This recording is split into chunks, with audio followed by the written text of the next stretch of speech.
Assalamu alaikum warahmatullahi wabarakatuh. Jibe rawa dawada nal konton nal bismillah bifana na programu da Think Point podcast. Dami dami yalo ko loko kanana ka kaja sama nang nimol ka diamu. Kula mi ala ka ba de ning bang kula taman din nyala. Anin ku ko don mi ala ka ba de ning governance anin mo nyawal.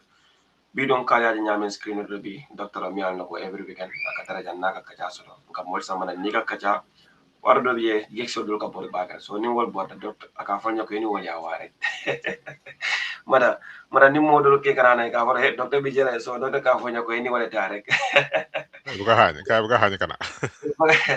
fe ka ni kana bage no no na ke ba jamal bi je wol bota sa mo wol sabano nan ke kun do nyawa nya bari ka kanam bulle Kaya kacha wala like mobe kaya te dakor no la kuo bela ba nimman kacha buka mani ko kanyadi lara dakor mabaro kacha la kabon.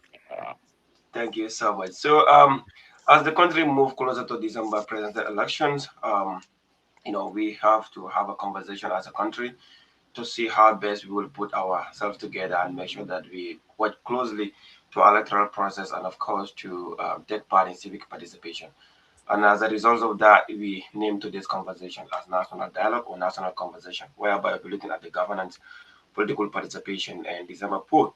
And today I am honored, deeply honored to welcome Natamas, an author, somebody that I've watched from far, from his articles, his scholarly arguments, and some of his great work that he has been doing over the years. I couldn't say much about him, but definitely we would love to welcome him on our platform to give him chance to introduce himself to our audience, to tell Gambians and both home and abroad who is Natamas, who is the individual behind that keyboard, beautiful articles on social media, but especially on Facebook. My brother, welcome to ThinkPad Podcast. Thank you for having you. Thank you for inviting me and greetings to everyone that's watching wherever you're watching from. So like Aliu said, my name is Nata, originally from SO, born and raised, and not much to say about me. Essentially, I'm your average Gambian who took an interest in politics. Did all my schooling in the Gambia, had a job as a tour guide, which I think was my introduction into life in the Gambia because you get to travel around the country, see different aspects of the country, meet different people. When people ask me how I got into politics, back then I would admit I was not active in politics because I don't have the time for it then, and I was not fully informed. But one of the things we did as tour guides was when people come to visit the Gambia, they don't just want to be on the beach, they want to see the life of the people, how we live. So, one of the tours that we do that goes across the country, we make collections from the tourists, buy rice, buy sugar, buy oil, provisions, and then we stop by a random village on the way and say, hey, these people want to see how Gambians live. They're Europeans. They are gonna go everywhere. They want to check the bedrooms. They want to do whatever. If you're okay with it, we can have them walk into the compound. And if the head of the compound says yes, you say, okay, we brought you some tokens and we'll give them that. So doing that over and over and seeing how people are living in that country, you take a pause and start thinking, what is actually functioning in this country?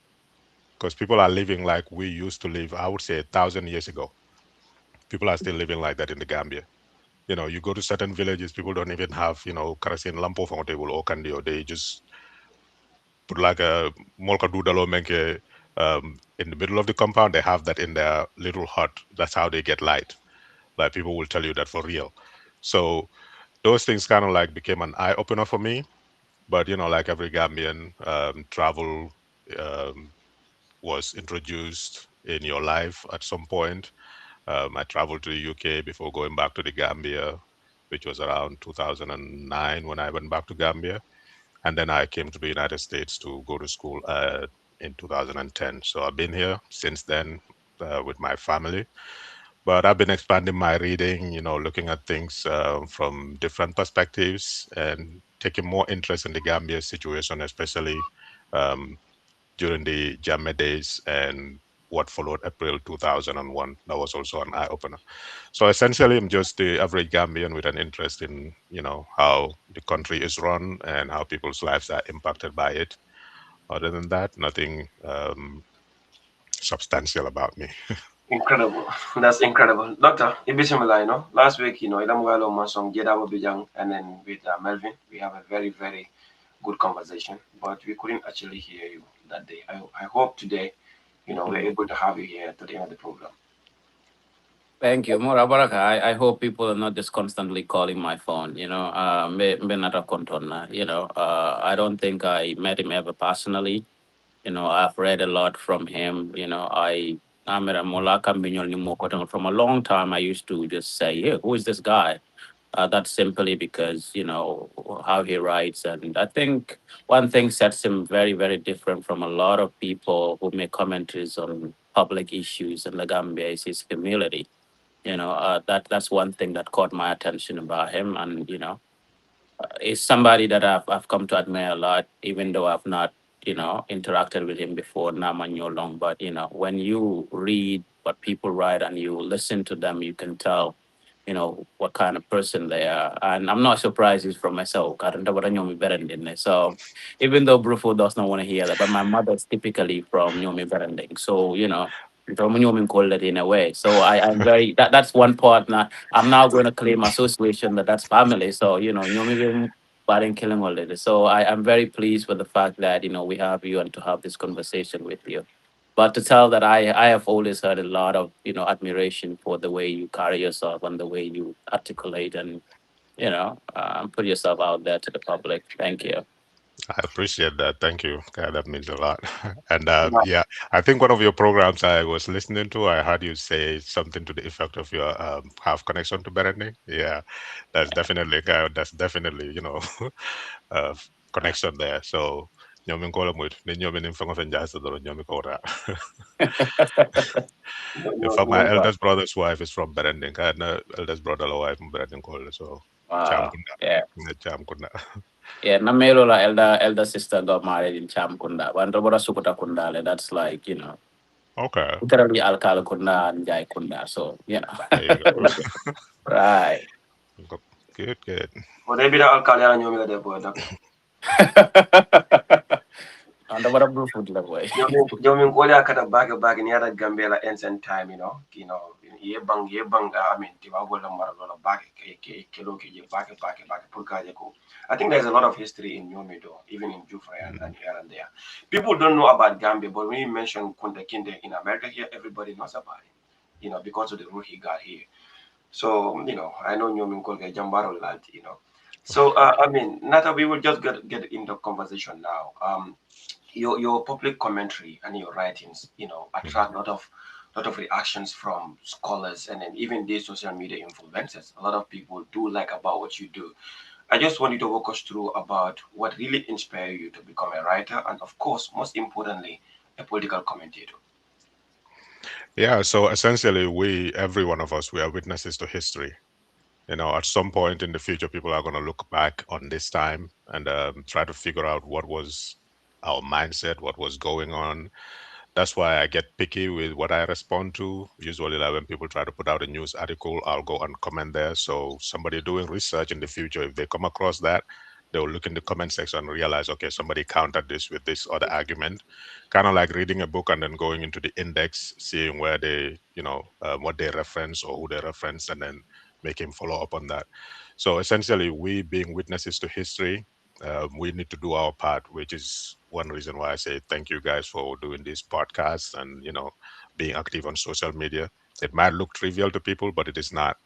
As somebody who likes to write and comment on Gambia's, social, cultural, political events, it is very, very, very hard to come across material that you can cite or use or as a resource, because every narrative is based on a person's own perspectives. Like if you want to talk about PPP, there are people who are vehemently against the PPP and they want to make you believe that the PPP was all about one thing. And then there are people who support the PPP who want to make you believe that it was constantly about something else. So it's very hard, to find written material um, that captures the perspective of different people at a given point in time. So, which is why these conversations, I don't approach them from a personal angle because I feel like people are convinced of what they believe in, so they share it. If I have a different perspective, I can come and counter it and say, hey, you are not looking at it from this other perspective. That's the whole engagement. So people say, oh, you don't get angry with people. And I'm like, it's not personal for me. It's just, what are you putting out there? Are you considering all angles? It's kind of like an academic exercise, even though I'm not an academic. But you don't want a one-sided story that's going to feed into the future, because they say if you don't know where you come from, you will not know where you're going. So in a certain way, we have a responsibility to the future generations, because the Gambia, whether it stays as a sovereign country or not, will always be here. The people will always be here. So when people look back, they need to be able to find a resource or something that offers them at least one perspective. Maybe that will be the little nugget that they need to complete the story that they're trying to build. You mentioned Kunta Kinte here, for example. When we take tourists to Jufure, we used to give them the commentary, like, oh, Alex Haley made so many comments in his books, and some of them are exaggerated and all that. The response that I give them is, this village has no part in that. All they did was tell Alex Haley the part of the story about Kunta Kinte that they know. Because when you come to get slaves or buy slaves or kidnap slaves or whatever they did back in the day, they had different sources. So Kunta, even if you look at his name, is not a traditional Gambian name, it's a title, like saying somebody is Arfang or something like that. So if somebody from that family gets sold into slavery or kidnapped, which is the actual incident that happened, the people will know about it. Oh, the Dwabs took him, and so the story developed. So we can tell you the story about Kunta Kinte, how he grew up until the point that he was captured and stolen by slave traders and taken away. They don't know where he was taken to, what happened, because there was no communication until somebody came in the 70s, saying they're descendants of slaves and they believe their ancestor was from Gambia, named Kunta. Then they connected the dots there.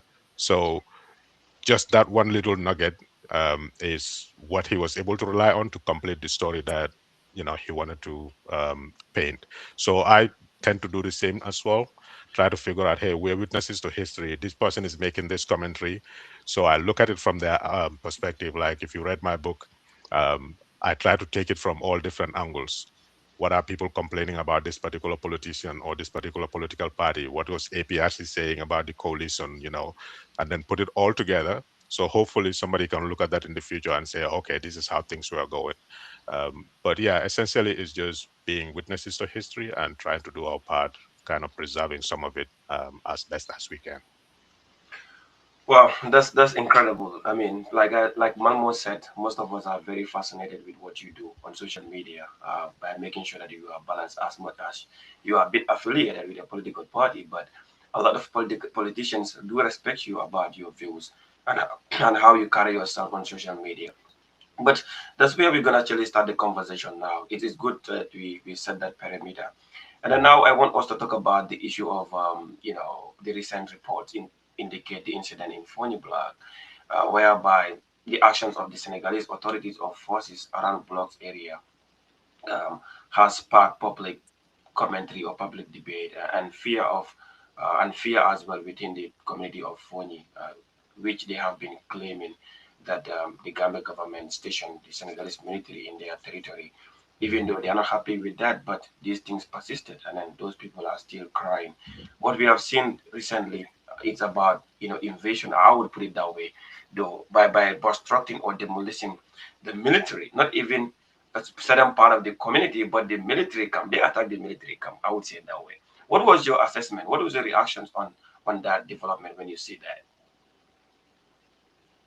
Yeah, I think that was outright an act of aggression.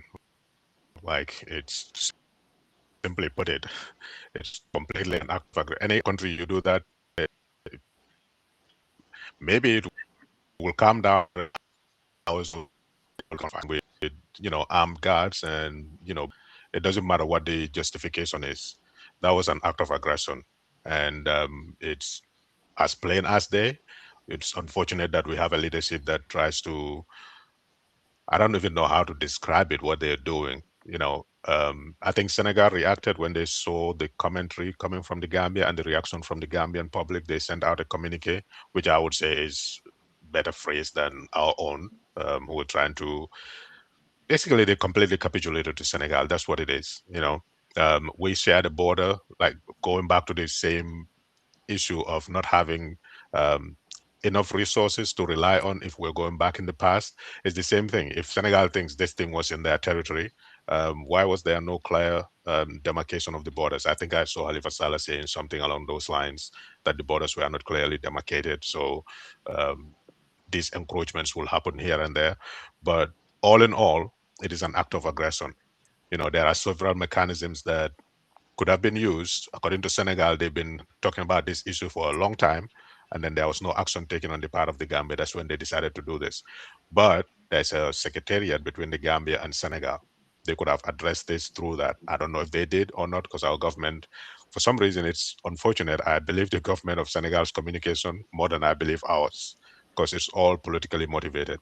And then I ask myself one simple question: why is Barrow? Because if you look at it, why is he more comfortable potentially um, aggravating the Gambian side, which is the Gambian soldiers? Why? Because there's two scenarios at play here. Since 2016, he has when we say economic, that's just a formalization of the term, but it's Senegalese forces. So why is he more comfortable having those people guard him, knowing that in 1994, when the coup happened, part of it was because people can watch Sana Sabali's testimony. Part of it was they saw how the Nigerian contingent of ECOMOG, um, or the Nigerian trainers, what was it called, NATAG, Nigerian Army Technical Training Group, how they were treated. you know he would tell us in his testimony that even when they go to do drills, they know that these people don't know what they're doing, but they have all the cars, all the luxury cars, they get allowances, they get everything that they need, and the soldiers in the Gambia don't even have proper uniforms. So they see that disparity, and that in part fueled the coup. Back then, people, like we were on the North Bank, when we saw soldiers coming across, it was like, oh, get all the carrying. People didn't even know, because they went to Liberia, they didn't have their commissions or whatever was. That's how people were seeing it. So having a situation like that, now you have Senegalese soldiers in the Gambia fully occupying State House. I can say that because they're the president's guard. That is the most intimate details about our national security. Why is Barrow willing to aggravate Gambian soldiers by distancing himself away from them to that extent, rather than telling the Senegalese and the ECOMIC, we have secured the country now. Jammeh is no longer a threat, because that's what they say the ECOMIC is there for. Now we want our country back. Why is he willing to risk Gambian soldiers being dissatisfied rather than Senegalese soldiers being dissatisfied? So when you consider all that, and the fact that in the past Senegalese soldiers have came, or security personnel pursued people into the Gambia, and when we had a reaction to it, Minister Faye at the time was saying, "Oh, this is a hot pursuit agreement that we have between the Gambia and Senegal." Essentially, they don't respect us in any sense of the word. The Gambia is a sovereign country. True, Senegal is 3 times, 10 times larger than the Gambia. They have their own military, but the Gambia is a nation state of its own. We don't have this problem between Lesotho and South Africa, which is entirely inside another country. So we're a sovereign country. Senegal needs to respect that.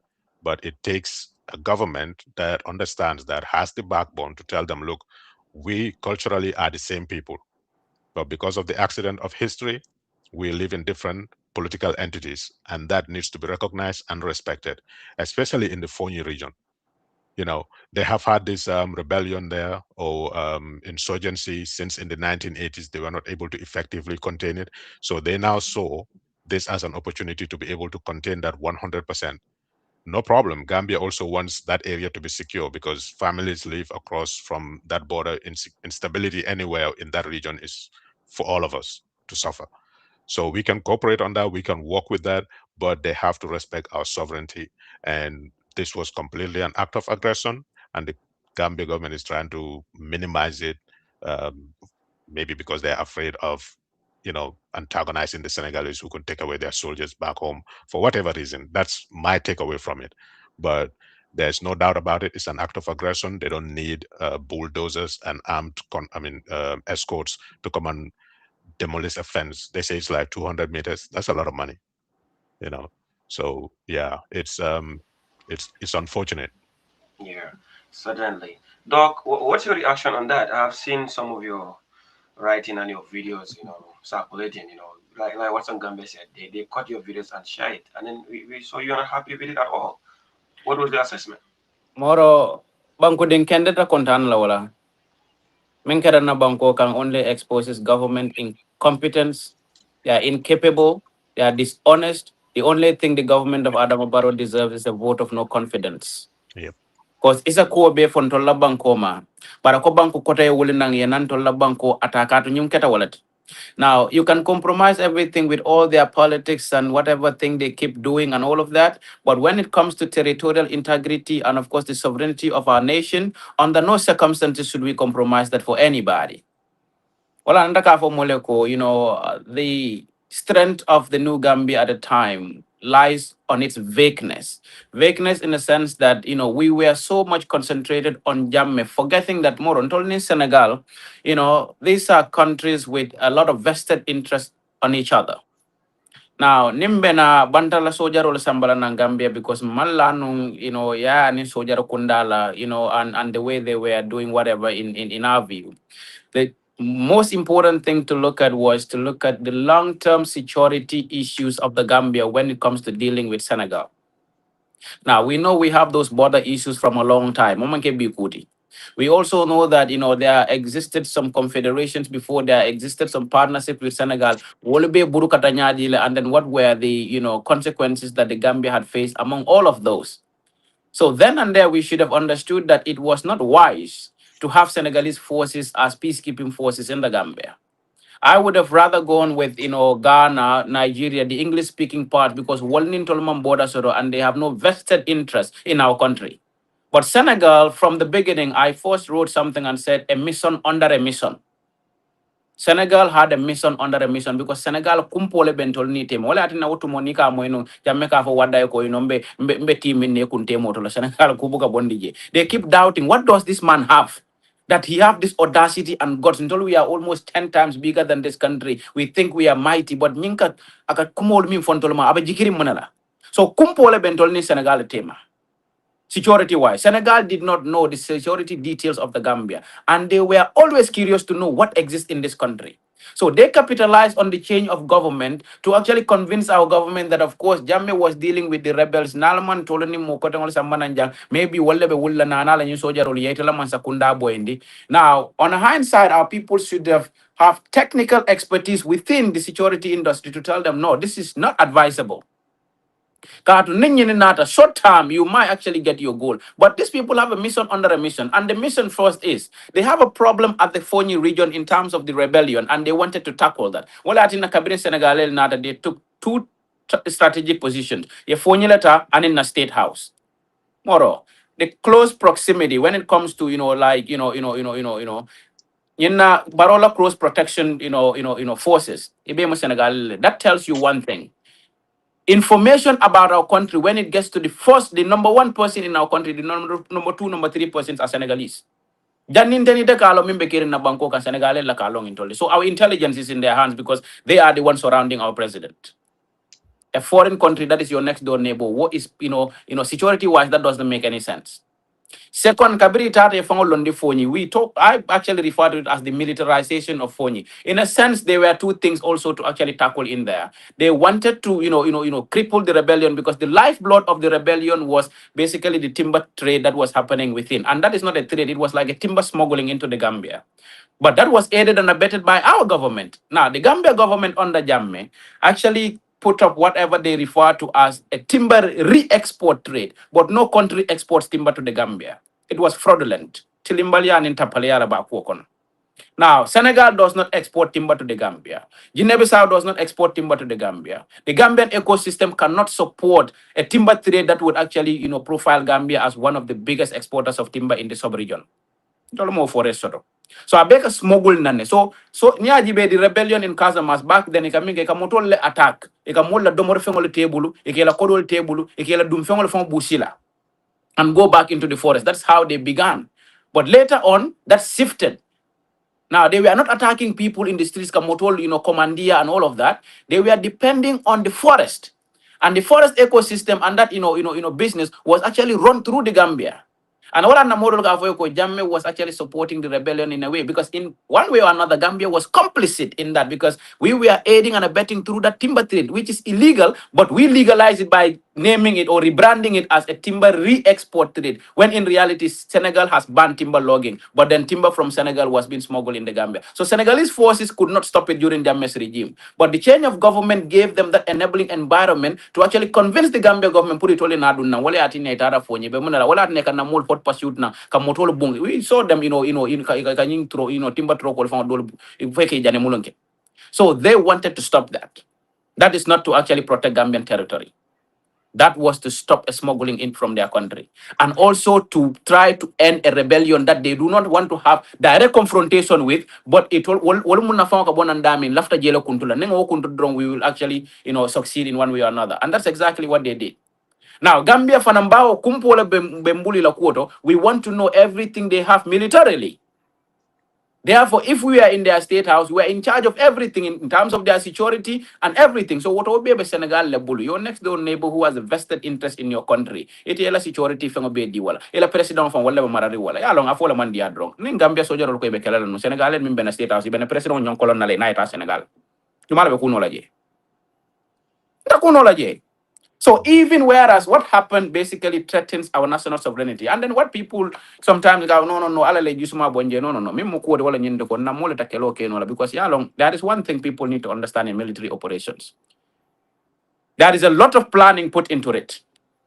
Senegal, Italy, they planned everything and executed it as they planned it. Because Barrow was in Senegal not long ago for a presidential, whatever summit they call it, with the entire government machinery of the Gambia. Gambia spent millions to actually get, its, government machinery into Senegal to have that presidential whatever meeting. And part of the discussions there was defense and security. Why could they not, use those bilateral means to actually settle this matter? They did not.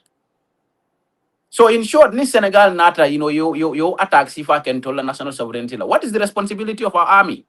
One of the key responsibilities of our army constitutionally is basically to defend our territorial integrity and sovereignty and to repel any force of aggression on our nation.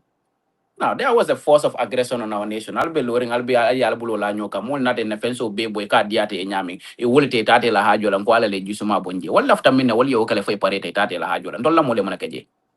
Those one other more KJ, but who disarms your army for 10 years and you expect them to actually fight an external force? Nobody.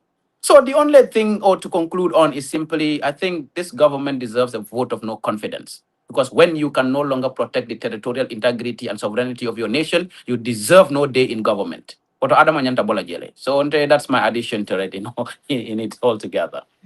Certainly, that was good. Yeah, exactly. Yeah, exactly. Just to add to that, like that's the solution. Like we need to hit the reset button because I mean, in addition to Malmo for everything, I even wrote a piece in 2020, like what is Senegal's end game in the Gambia? People attack me for it, but if you look at it, Senegal, they have an end game in the Gambia.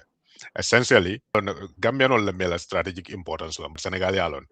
So on top of that, they want to contain it. Ajokalo drongo e momre ya ikavanya ya sindika na konduar. Iko dongo sibunar ja kanafin.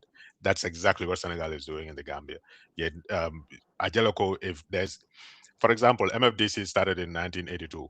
Gambia's rebellion with Kuko was in 1981. But let's say, for example, at some point, let's say 1994, Wato MFDC ba atanafula.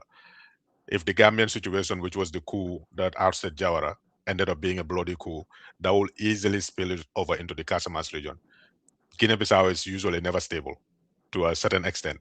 So imagine civil unrest in the Gambia that spills over into the Casamas region, who can filter in and out of Guinea-Bissau. What is that going to do to the sub-region? People just don't get it. Niaje to British holding Franceli Nyokele for Gambia, map turned out to be this stupid little, two strips of land on the banks of a river because they know what strategically how important that river is. To the point, even Kabri was a Gambia bridge new Lolaje, which was going to affect the economy of the Gambia. Niaje, Gambia is kind of like, for example, we can use as an example the Strait of Hormuz in Iran. Yep. Yeah, Yep. they have that chokehold that they can use as a leverage to maintain their independence and boost their economy. So the same thing, Senegal cannot go from north to the south without coming through the Gambia. So economically, they rely on the Gambia. Mafoko, they shouldn't have that bridge because it also benefits the Gambia, but a lot of calculation had to go into it.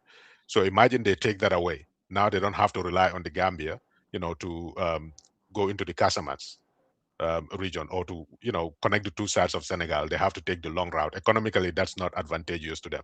That's one issue that Senegal considers every single time. Wala na niya Jamila classes all the time when they close the border or they levy tariffs, or Yajame has another tool in his toolbox that he can also use. So you have to have that advantage for yourself, that strategic advantage, which is what we have surrendered completely to the point. One of our state ministers, Gafo Senegal Laporte, will be a good thing for the Gambia. Like you taking all your economic advantage, giving it to the port in Senegal, Yeah. when you could be easily competitive there, in fact more competitive, because there was a time ntella dindia time on ka police soldier ka motor bande ka vo forote like kana barari bagasol senjero yeblela Correct. motor kono and then smuggle it into Senegal. The smuggling, that was a lucrative trade because things were way way cheaper in the Gambia. In fact ni mol kabla kulundi ngola wala ferio kono yaje Vaseline or tulota ya kala jin ku rosingo bala ya bla nyin kankan kono fanka ko ni ko mane ko ni za ni ya ko fanku to la nyindira it so ne so nkajene kala ngadu nga foko na dum fengol lam just to make it look dirty. So we have that huge advantage. Italiasike ya de Senegal, like our things coming into Senegal will actually benefit the Gambia. So economically, the Gambia is kind of like a little thorn in the side of Senegal. So how can they contain us effectively without invading us? That's their entire strategy. Without invading militarily, because there will be consequences for that on the international, stage. They know that for a fact. So how can they contain us and make it look like, oh, this is brotherly and sisterly? It's that simple. That's what they are doing, and our government doesn't seem to. I won't say don't seem to. I don't know who Barros advisors are. I know the prominent ones, but when it comes to policy, who is actually advising him? Who has any information um, regarding international, geopolitics and stuff like that? It's not there. Just over Mali, Senegal, be mu bakilem fakilon. Yeah, fine. Gambia Senegal mbakilem fakilon nyam men Guinea Bissau fana mbakilem fakilon to nyam. Ye men tara Gambia, mandinkalam bam fulalem ban jolalem bam manjakule ni tara Guinea Bissau be wala tara Yeah. ni rara Casamance be wala tarraje ni rara Mali be wala tarraje ba fula ko ajokola kombo ni komon ko manika kon fe rara nyomin ko manika kon fa kal ko okay, there's a difference here. E ba fula dialectal different to them, but when it comes to West Africa in general, we are all battling fackling. I get ko Gambia and Senegal because of geography. We are inside of Senegal essentially, and then the dominant culture in Senegal predominantly Katra Gambia. Other than that, which is the Wolof culture, you will not find it beyond the Gambia and Senegal, maybe Mauritania a little bit. So other than that, Gambia and Senegal, just to tame us to the point of not standing up for our own political interests. There are two different political entities. Culturally, we are the same.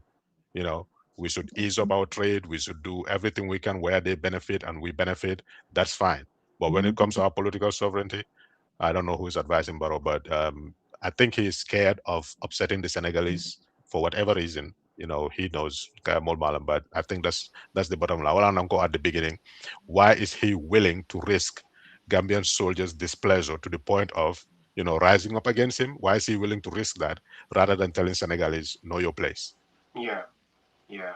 That's touching. Doctor, I want to sort your opinion with regards to what need to be done. Do you really think that we have to reconsider our relationship between Senegal? Because Mother said something here which is very, very important that has to do with the trade between Gambia and Senegal. Nyada Jibe, Senegal bridge, I mean, more than it. For Senegal to have the other side of their country, they have to pass through the Gambia. We talk about, our importation strategy. In most cases, Nin for Cabana, Europe, America, and Gambia than before.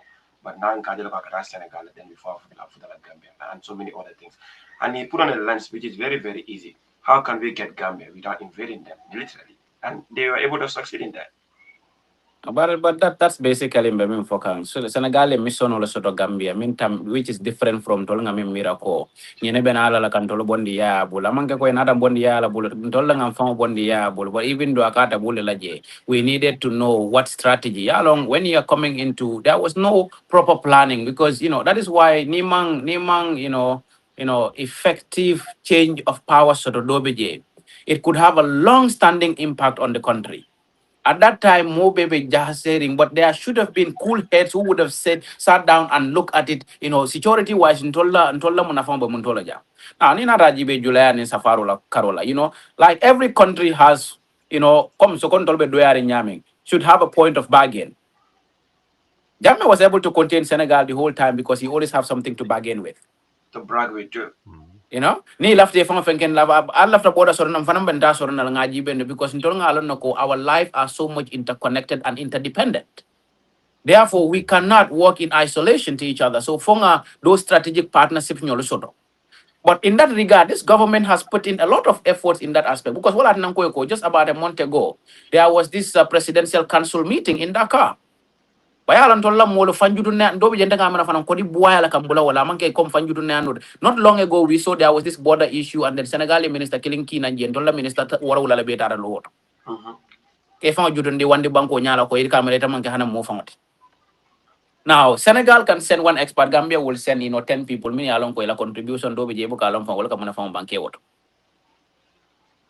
So again, this presidential council meeting that was held in Dakar, ndolla moja la tara wala na president tata jele na direct all, chief executive officers of multiple institutions. Let's say the entire government machinery was there to actually look at the bilaterals between Gambia and Senegal.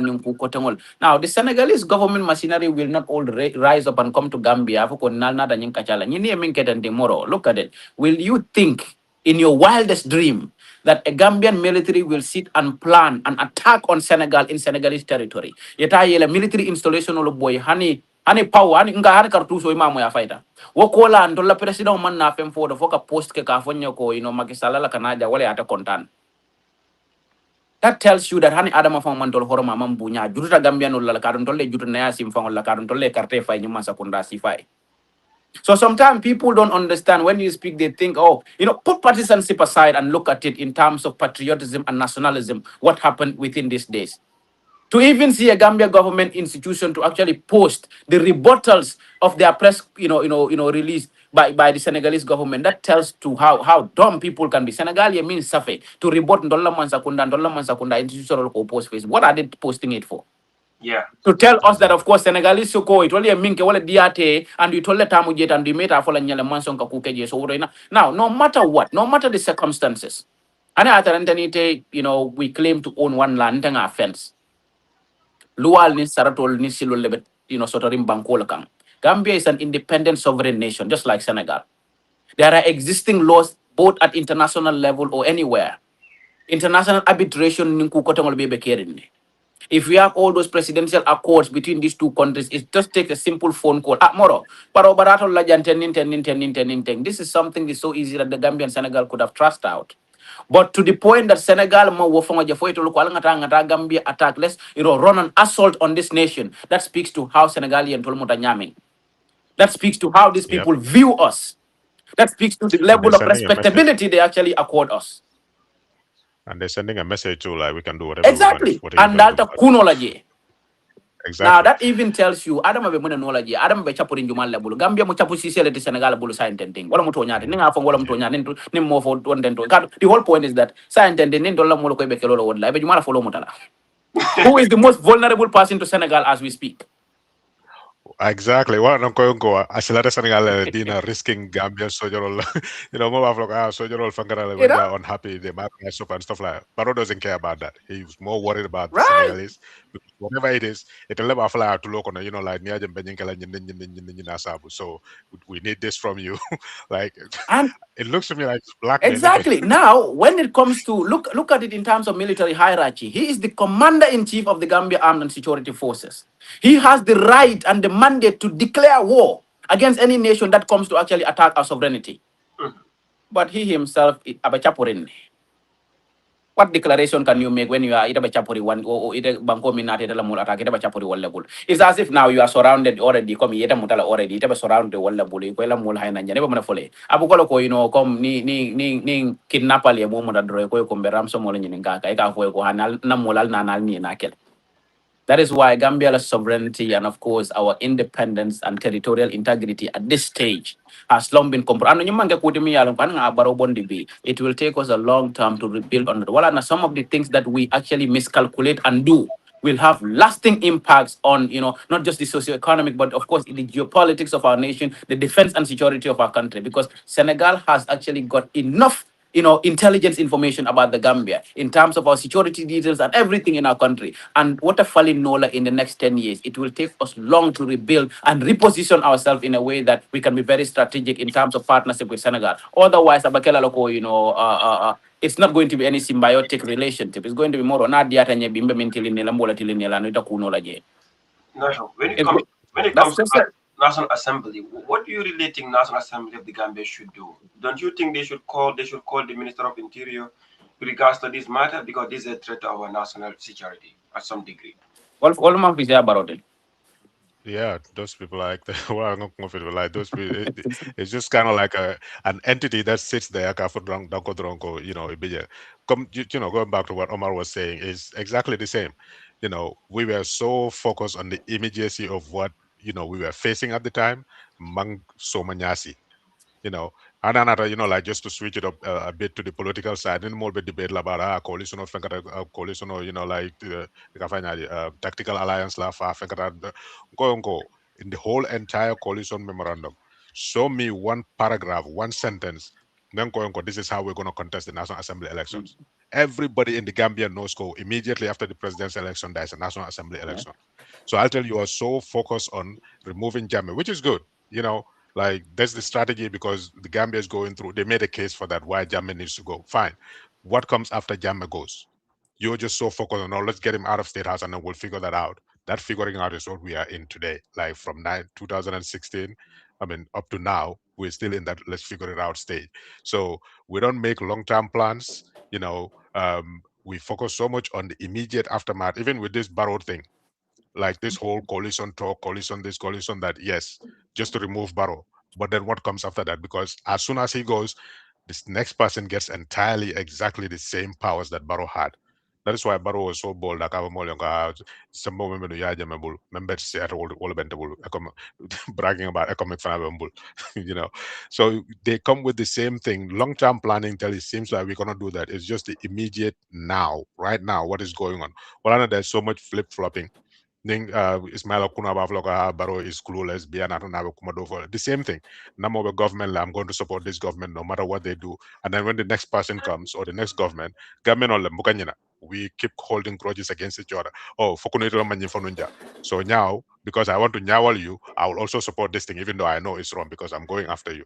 So to detach yourself from that personal, and look at something, broader, what is going to benefit us in general. It doesn't matter who is in power. That is where we are lacking. We cannot seem to do that. To the point ko anybody need them to go opposition. Yeah, for opposition. Gambia stadium also opposition. Like, it's just crazy. But the solution lies in the Gambian, which is why we need to inform each other, kick this person out. It doesn't matter who you want to support next, but I would say it matters, but essentially, since people cannot convince you who to vote for, you are seeing the evidence of what the failure of this Yeah. government is. That should be your, Yeah. motivation. I know the economy is bad. We're losing our sovereignty. There's no security in this country. Relatively in the Gambia, security, like, we are completely, I don't know, like 70% worse off than we used to be, because we are comparing ourselves to what used to obtain in that country, not to any other country. Every other country is 10 times larger than our country. So if you're comparing us to them, what are you trying to say? So every aspect you look at, things are not going right in this country. Why are you still supporting something that is wrong? That's what every Gambian needs to do. That's the assessment. And then vote against Barrow. If you're convinced, go. Hani bin nimpi da sun call ko kelo kelo ko altel ali mul tulul fandi jang Halifa is the best, Halifa is this, Halifa is that. Kat refer sit al dun dal WhatsApp group len ko sane because solon ko sane le Halifa do it. Like, where's your conviction? If you believe in him, just support him. If he has 3% last election, this time he has 5%, we see some growth. And then he will know the people who are committed to me, and they're supporting me. That is even in itself encouragement for him to stay. But when it comes down to the wire, you're like, okay, we need to focus on somebody else because our guy cannot win. Who's going to win? Like, you're going to maintain the same system going forward. The evidence is in front of you. rise up and kick this guy out. Let us figure out how we're going to move our country forward. As far as Senegal goes, and in terms of defending our country, the only people who can attack us is Senegal, because anybody else who's when it comes to the Gambia will have to come through Senegal. So they either be complicit in it or they will be the ones doing it. This president cannot do anything about Senegal. That is completely clear, 100%. Yeah, doctor, how about you? Will the action in the National Assembly? I mean for fun wala mukwati. You know, I often tell people there is convenience and conviction. Gambia moja mabije. For the most part, you know, you often have to give that to them. UDP is a political party of conviction. Nimi lata lakalala. Nabe fala ja fala wolt. Ola na nibe song kan la butung isa parede. Para dole be jol sa fo ko be kar le warna dure sa fo ko muro ano an kana fa nga fa kar ya karo ni wonde kar nyol le be win la teninte. That is convenience. That is not conviction. You don't believe in that person. You don't believe in what you actually think. Ika mintandi banda. Wala na hada madongo, you know, you need to have conviction and principles. Anda be wala kono na politician olo dole beje wala na kono nenyi ndo ko dundun jambia ko dandan jang, you know, wala tina mo manya na wala mutala fenti. And oftentimes, like you said, Minikan na security aspect of GB in a light kafoko ha. And often they give us the comparison to, you know, the sub-region. That is intellectual dishonesty and self-deceit. Kato ni lafta jibela, you know, in total security level of benyadi, leka jibela periodically. Inka 20 years ago, where were we? And today, where are we? Before you start telling us, in the sub-region, we are just, you know, 2.4, whatever in population, and our land size is just 10,000 square or 11,000 square kilometer. You want to compare that to a population of 16, 20 million, meaning the land size is almost 20, you know, times in Tolu. Iko you know, ikamomi mfa wala wartan tola fenkori. But, you know, did you actually put that in terms of percentage and population wise, and of course their level of security here and there? But in Tolita jibe kunung benung muntole, animbimbe muntole. Nka mo fami mo na banko kambin na buko mo inung kunung. So that means that there is a trend that is not good looking. But when a government stays in denial and often trying to, ka cool down play, ka tonyata no fasa, wala ka, give you statistics that are not reflective of the reality. To solve a problem, you must first admit that it existed. But until we have a problem and therefore we need to solve the problem. You cannot solve something that you fail to acknowledge that it exists. But when it comes to the National Assembly, moro, ndanga kukel na law wala quarter day. When it comes to their personal benefits, they unite. When it comes to the collective of good of the country, they don't care. Yen lo multimini alongo kabiri nata. Eka clothing allowance le di fangolula. Ke la salary le lafanu. Katama silo le nyini fangoli. Nga minister le moy janne be National Assembly mo lu doyala ina mo moy banku do na manke Gambia de ko ni dara kombe ka botu bori mbori wala ntola la office ko na nyina bu ko ko chapo CC le ntolia. In a serious country, a legislator in our National Assembly, minister buka hanyu wala. Katu wolde actually account minister ni mo kotongol. Su nyarol ni tapale al mbe kere janna karol na kodol la karol to ngamre wala ko ye commission fenko ye assembly committee le londija. Where are those reports? We are going into elections, but none of those things are actually tackled. Who are the people in our National Assembly? So to tell you the fact is that wolmu yufuya falati when it comes to the executive and the National Assembly. Because they are not holding the executive accountable, and some of them are parasitic on the executive. Abu kolo konita konte ko itela nyanta tilin de la silo la baralu le kana dani rola ya. Ita mbulu kono motinte ya sa tonya fo nonte. Mukuti mimbe keri na bankoka. So when it comes to Ntolini Senegal tema, wala dole bije fango, for many a time they have to be conformist because yala na nyuma sakunda katama nyamin. If you are very critical of them, even in the National Assembly, kete balita mulala. Ndola mulu ni kodo tema, ninta mo tema ngelo nebe nyamin. Foro ya mang easy Gambia, soko fuara kunda. Mukuti mimbe keri na bankoka. We have seen people who do not believe in the ideas and ideologies of the current government, but they were forced to conform and of course join the regime because their business interests were being crippled. So until a nation leaves its citizens to freely and participate in our political discussions without any hindrance, some of those things will continue to exist. But abutong foi mollo so domini alon ko late fangole foroyata ni betonya nin tinu tamand na banko ka without any compromise. Yeah. But for the most part, this National Assembly, many along kong kay moro, the previous one will not allow na bangko tala, it had a brufuta se dulal tala bangko di fangol bere. Wale mumbaraka kula kanyang bangko kantolo mamingkaja. Mol mini alon ke kasika luar da ka ko nimbang ko dingol yon tolen na inse soron bar nin tolen yen tan tabola woto o mum National Assembly sifalt. Mole min ka loi dada ka foko ntole ninga sanje tanke jang we are actually entitled to retirement benefits hani na dimba la fonga sa soro je, but you can be a teacher for 35 40 years ni retire hani banko bungo ita alone wala wala that is equity and that is basically respectability in a nation that should progress. So ni wali obe keno nyimbanko kang to talk about territorial integrity and national sovereignty and attack from another nation. What have they done about economic, the National Assembly?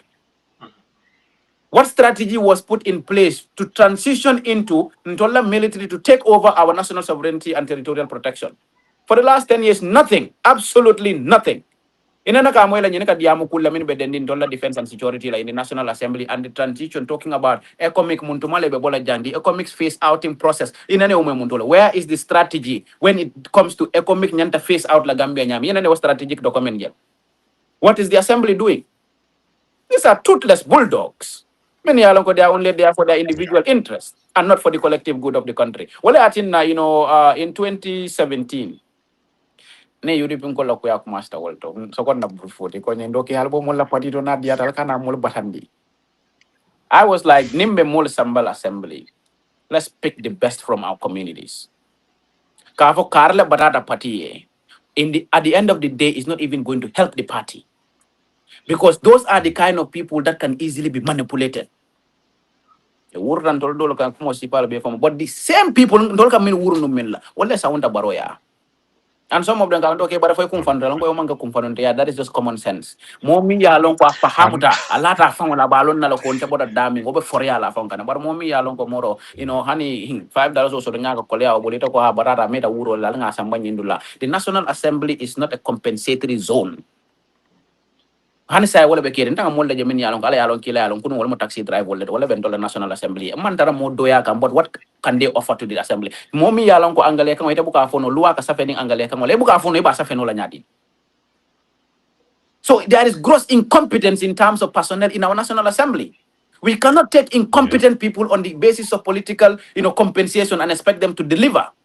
Andong ku kilim be Gambia wala nyindi ko molu na fufule la ka wakili moli yenem politiko la pour que dadum politiko la pour so mo moli avoko we give them position and we expect them to actually work as experts. Ita fufule chikala na abuko ko ni kata nyobodi ngola momi yalon ko sate be kate boy ita kate sa sate represent and you still want him to have victory in representing the community. Neno mwe mundo.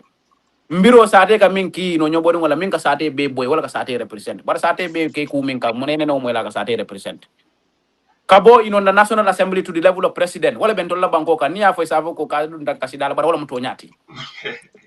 To tell you that we expected, but all that in Nanko, when people neglected the reform agenda and went on self-perpetuation, the nation will continue to sink because they will never trust not the military, not the police. All they will want is to continue to keep economic. Nimbaro winter ko economic better la jana for 15 years. And who tells you that yeah, mommy ko sanji sabata bola je, sanji lula ta bola je, sanji tang, you tell me, oh, no, sanji tang akada bola je konya, no. Let's just give him one more time. One more time, abanna ba fola loko 20. What will stop him from saying 25, 30? What will stop him that's from saying dimo men dunni na politiko kono? What will stop him from saying ndingo le benke tala jam? Wala na Gambian ko nyanta lon na ko adama la mansa kunda nyanta boyla sainde. Sai no wato de carbon DJ.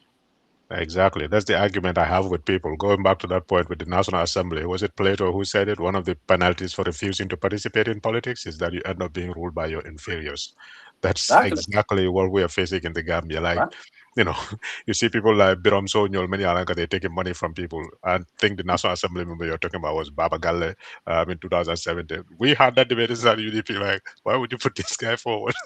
you know, like even by the looks of the guy, I don't want to be, demean anybody's looks, but uh, you know, uh, enough said on that. But essentially, that was the body that actually in 2017 they came up with all these commissions. TRRC was through an act of parliament. They have the Janet Commission. Among those was the security sector reform. Why can they call them and say what happened with the security sector reform? We need an update. But the only thing that was prominent there, somebody was found in the Gambia Army, Salif Sajo Dingolawati, they expelled him. Like that's the only thing that came out of that. And imagine where somebody kiti yola fonga ebo DJ. Imagine how our people can be. you know that was an act that you guys supported and legislated it. Now you need a report on it. What is the progress of that thing? They cannot even fathom that. But come walem da lay fankum fankum ndunta politiko kono le me fanna fala jele aband. That's it. The interest of the country, because they are already secured you know Yeah. stupid stuff like you getting a clothing allowance, and then when you retire, you getting benefits. Your family is taken care of. Why do you worry about the next family? And one thing government kala mena wala moli na ye nyoy koto ye denkilo le ye tobal for ye fending dealer Carlin big man. That's what they like. So as long as they have that, they feel like they're serving the people. Because if you sing for them, they give you money. Yeah, Don't so know, man. sad. Nada, I just want to flip the conversation to politics, and then I believe that where we're going to end the conversation. Not Jeko United Democratic Party, at least you are a bit affiliated with them. And I want you to walk us through about United Democratic Party, like political history from 1996 to date. We know a lot of sacrifices were made, a lot of people were, prosecuted. They went through a lot of hurdles and stuff like that. What really inspired you to incline yourself with United Democratic Party? And tell us the United Democratic Party's sacrifice in the last 22 years. Yeah, thank you. And it's timely because the anniversary is coming up next month, 30 years since 1996. Um, but yeah, UDP, basically, Nimoli, I remember, Kabriya Jamenarunung in 2000 in 1994. Um, his line, some of us memorize it. PPP accused Manila rampant corruption, flamboyant lifestyle, you know. Um, so that was the tagline. So essentially, politicians were bad. Political sunkantale, political fentamanke politician. He said all those things. So in Sanjo Fulo lafta do kuala kela, so political direct so he used that as a pretext and banned all political activity and political parties except PDOIS. So that was his strategy in 1990, between 1994 and 1996. Because there will be no political activity because the Kuwaro Sita politics is, a distraction from that. So during that time, Atoko, they're just going to walk and go back to the barracks. Fine. And people have started seeing things, which I will come back to because there's, how I kind of started supporting the UDP. But once he did that, um, all politicians, because Nigeria Gambia had a parliamentary system. People who were ministers can also serve in the National Assembly because we are modeled after the British system. So you can have people in the National Assembly who are also serving as ministers. So by that decree, if you are a former minister in the PPP regime, you cannot, or PPP administration, you cannot contest as a politician for presidency in the Gambia. If you are ever held the position of vice president, you cannot, serve or seek the presidency if you were ever president before. So basically, Jawara was disqualified. Sirif Diba, the main opposition leader, was disqualified. The second biggest, Hassan Musa Kamara, was disqualified because both of those two guys were one-time vice presidents and ministers in the Jawara administration. Bibi Dabunyo, everybody else, you are either a member of the National Assembly who served as a minister. So everybody who was somebody in Gambian politics was suddenly disqualified. Namaka PDISD and Khalifa, and at that time Sidia was the leader of the PDIS. But at that point, um, we kind of saw PDIS more as a civic education entity rather than a political entity. To a certain extent, maybe that's due to their communication or whatever. I don't want to beat them down. People have a lot of respect for them, and I do as well. But when it comes to the traditional sense of politics that the Gambians were used to, I know they're trying to build a certain mentality among Gambians so that they can see politics in a different light, but that takes years of building. So because of that, in my own, opinion, people didn't see them as a traditional political party. So now they scramble for seeking a new political party, a new political leader. Who are we going to turn to? If all these people are banned, mole men like a man political kuala. Sa be Malta Mendel, so you're all comment apology. I remember Lamin Wajuara when he was speaking at UDP's rally in SO in 1996. That's exactly what he said. Covering, they heard about the decree code, they ban all these entities. Ako mbuka sudos, sa nyumal bentel bon la sojo rolbul. For kabri ko metinol ketale, iko d'accord ko ye loya dabo ye kilaki wala ya pura tambi patio nyara anda sontale. Ako wol nanga domoro. I remember that vividly. So basically, when the UDP was formed, it was mobilizing the basis of PPP, the basis of GPP, the basis of NCP. All those parties had representatives and entities. In fact, Asa Musa Kamara was key in the formation of the UDP. So, which is why last time, like I was saying, correcting the historical record, I saw a narrative about, oh, the founder of the UDP. Dabo was not the founder of the UDP. 1996, he was here in Atlanta. when they were doing the Olympics, because he was part of the Gambia National Olympic Committee. Just like PPP was formed, yeah, formally Jawara Nate Kayanko since Atalam Santo de Nolti Menyalanko Karantale, the Molnyin Lamembeta Melanin Kafonaro, that's how he became the same thing. UDP was formed, they found a person who is a constitutional lawyer with good standing. People knew him. Like Kabri Artovo follow ke Mol coming for Sirif the lawyer, Sirif the lawyer, Sirif the that's how we knew about lawyer Dabo. So that's how the UDP was formed. And at the phone now I feel like I find because what are the odds score even Motokono within that same period in 1996? I think he was fueling to go up country because like civil servants or like once in a while I get molia. Because somebody came to him, you know, that's still in his memory and he recounts it over and over again because that's what UDP means to him. Kafa ko itelam lo ya dabo taka ha ya bloody ala na nyoko ndaka ko kana mol jamfa. Sinyasa. Like, what are the odds of that happening? That will happen at that point, and he never forgets it. That man has the memory of an elephant. Like he doesn't forget stuff like that. So basically, UDP was handed to him as a trust, and he carried it from that point. But we can get into the evolution of that. But when Yaya Jammeh came in 1994 as a young teenager, we all fell in love. So you're all nearly uniform only by Finland, kono dinumbe wurla. I remember Yaya Jammeh la first na Kim Fahad because the Karanu Gambia Highland and the middle school can all the time. The first time he came to Kim Fahad, because we were trying to get a glimpse of him. Like we were so in love with the military fatigue. Nkata live down all on Edward Nyolbe Molso Lifla, Lamin Kababayo Nyolbe Molso Lifla. Like it was so everybody was in love with. We didn't know anything about the PPP. Like now when I write, people see, oh, you say a lot of good things about Jawara and the PPP because now I have time to go back and look at the way things were, put them in their proper context. But the La family was NCP because now Bama Barinke like Sunkutu Fla Dungol Lamoiti, one in Sirif Ngama that looks Kuluta Sukile.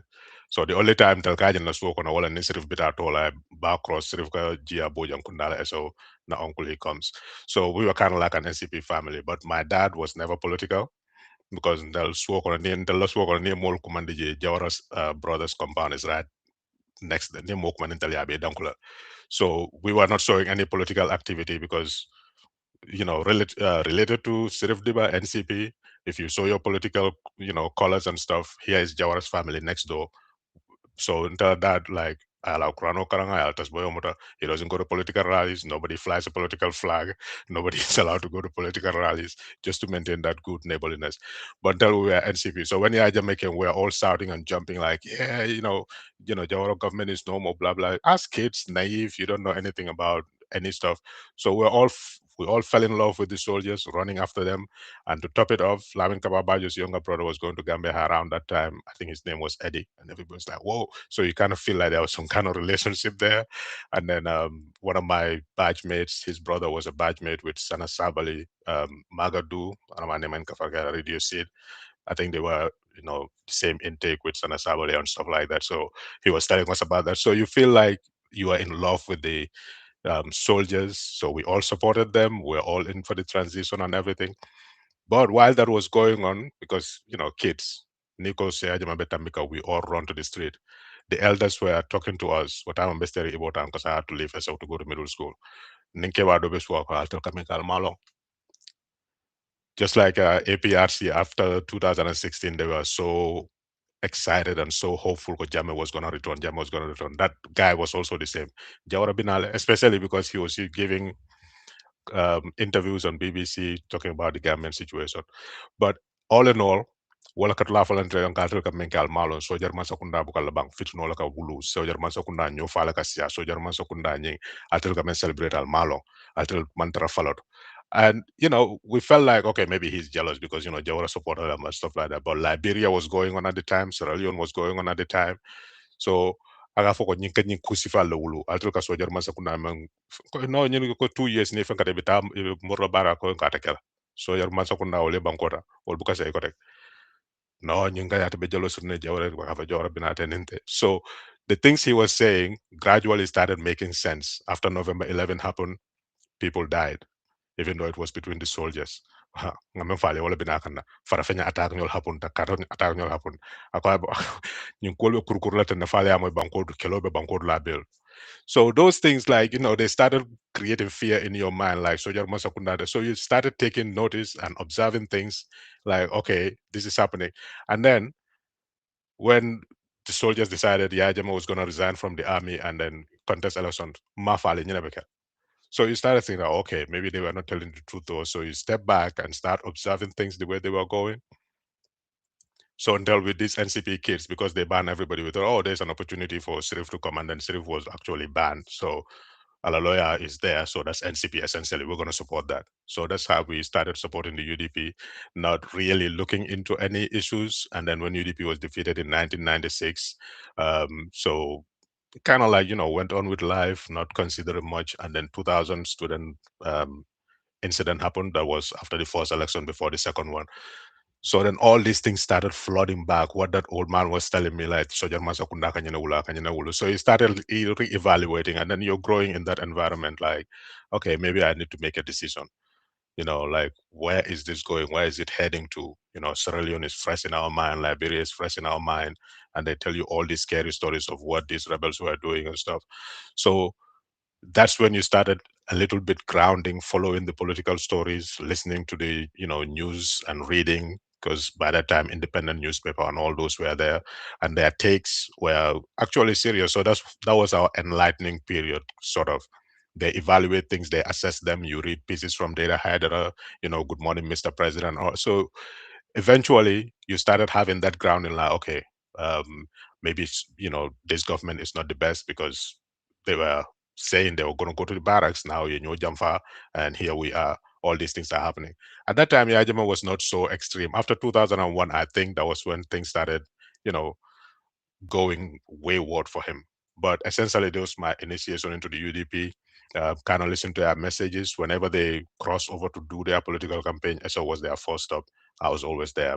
In fact, sometimes we go with them all the way to Berending and then come back, because we are not allowed to go too far with political, caravans. But this was my interest in the UDP, and then I saw it as an alternative to the APRC at the time. Like I said, PDIS was the only other party that people recognized. Hamad Ba, to me, as soon as he formed this party, people started talking like, oh, he's a entertainer at a hotel. So the way he acted too was the same. I think people lost respect for him in 1996 when he said, oh, come the day after election, I'll be at State House drinking tea. And then he actually did. He had come here and drink. Like, I'm State House, I'm drinking tea. So you see the clownish nature of him coming out. So the only alternative then was UDP, but then because they listen.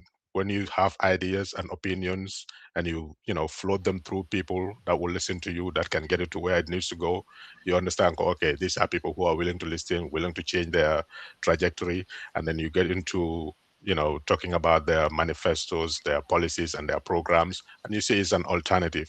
So those who grow up in that time, teachers, one of their favorite things to do was have these transistor radios, listen to BBC World Service, focus on Africa. So political discussion was never far away. So that gets imparted in your head, and then you have these debates going on, even though you don't take part, you're listening to it. So that was our initiation into it. And the integrity of the man, the policies, the experiences from the APRC on the JAME, all those things kind of contributed in solidifying my alignment with the UDP. And when people ask me still, I say, you have to consider one thing. Is Dabo a good person? Yes. Is he capable of leading the country? Yes. If we give him that, assignment, will he do a good job, better than Barrow? Yes. So he's still in the race. I'm not going to change my, approach just because other people don't like him, because that's the entire argument. He never won an election. That's not my responsibility. That's other people not decided not to vote for him. They have to convince me why they don't want to vote for him. And they just don't give me any other reason. And what I see for myself is what I'm going to go with. So essentially, that's why I'm still Yeah. in there. Yeah, I will ask a follow-up question later. Doctor, what's your reaction on his accounts about the political history of UDP from the beginning? I know you have also read a bit about them, and then you've been engaging with them at certain point in time. What can you recall? You're muted. I'm really too young to understand UDP. Like UDP was formed, I was literally probably just born not long up, not long before. So, like Watermolby, I only began to pay attention to politics. I think, to be honest, it was around towards 2016. I think 15, 16 year old. So the only two reasons that I start paying attention to politics was, okay, my paternal side is like Chola Karoninka, and then Karoninka, you have Christians and Muslims, Mm. and you can be born as your some of your cousins are Christians and all of that. So I think Jammeh did say Gambia was an Islamic state, and that did not sit well with some of my cousins and my Manjago families, and they were signing some petitions, and I was like, "What am I signing? What is it?" So, oh no, the guy said this and that. I'm like, okay, so. But honestly, like essentially, I was only going to school. I know, like, na maternal side, they're very much UDP and all of that at the time. Knew me for the most part and all of that. And Dabo's involvement was, if you know Abdullah Sonko, they actually did the Farafenya attack. That's from my house. That's like my grandfather, a younger brother. Look. So you know how close proximity. Dabo defended him before. I think later my father tried to do. So you can understand that there are some family ties in a way or another. But generally, I was never paying attention to partisan politics. But one thing that stands out, you will know that UDP was born out of necessity. Necessity in the sense that people were using legal frameworks to actually pin down politicians or a political class, and that born out of necessity. Wala nanda ka humole. There are parties that emerge because they want to rule, but there were those that were born out of necessity, and they went out there to get somebody to say, "Moro laftetele nyaton kaya kejang." And amanke ko wolle wulte ko kumbe political power nyinola. Mole aja ko out of necessity, we need to actually get somebody who has the I know they had their own TOR, of course. Anyanta kala more minda ka karanta faham. And if you look at all the boxes that for somebody to be selected to actually come and lead a political party, I think that would tick all the boxes. My only problem with things as they go is almost 30 years. I'm not sure what political formula is going to be used this time around. I'm not sure what the strategy is. I'm not sure what could not be done previous, how it is going to be done this time around. But with a lot of respect, I believe that, UDP is a very consistent political party. It has, upheld its principles and grounds since its establishment. And all I think for the most part, Molka is a militant political party. You don't shake them. Ise jija nyao nya ni adabla watu mina dro katara lori no to ole nya. So wala na eko mankana so eko dino nin ke ba ika ko to dia de baramoro bamma mo ke batal wala na mankana so la lo ika na jibe ko isa wutu no la sando do baramoro mimbe duma wala samo warra. So the formation of the party is still what keeps it intact because it was not formed on the basis of chiki party minaka woli be so moderate la fa barokam. One UDP formation born out of necessity was very different. At that More. time, there were no political parties. But these ones, fenne bijang ina entoli nya bomba dong atakon. What you know was there was actually nothing. So jaro le bangkota ko abentol da bulani ajo ko nyinta tamala no, and then they basically came. I think TRRC also spoke to a lot of facts, and that speaks to why there was absolute necessity to have political parties established. More so, one like UDP. A lot of people I know like okay, my grandparents at the time were supporting NCP as well. People pila ko buka diawole ko people pila kela mol budel. Budong fola ka ke banda ma kalam dama ma ko people masa kuna kurumbaldi. So when the soldiers came, they were all celebrating. They were all very excited and happy. Go yo, yalong ni e win jay kanale kana mol kela ni o ndolka win le kan sunyale. This sunyaro ko wol metal all man ke bidi. They were depriving us, even though we would say it was a democratic government. But then for people within the NCP, will always say something different. So for me, I think with all respect to the UDP party, lo mi along by batamen kenyumbang ko kamo kote mak party kote mak jam. Yela molo butele, yela molo fale, yela molo wuda indele, you kosi ba be kenyum party like that.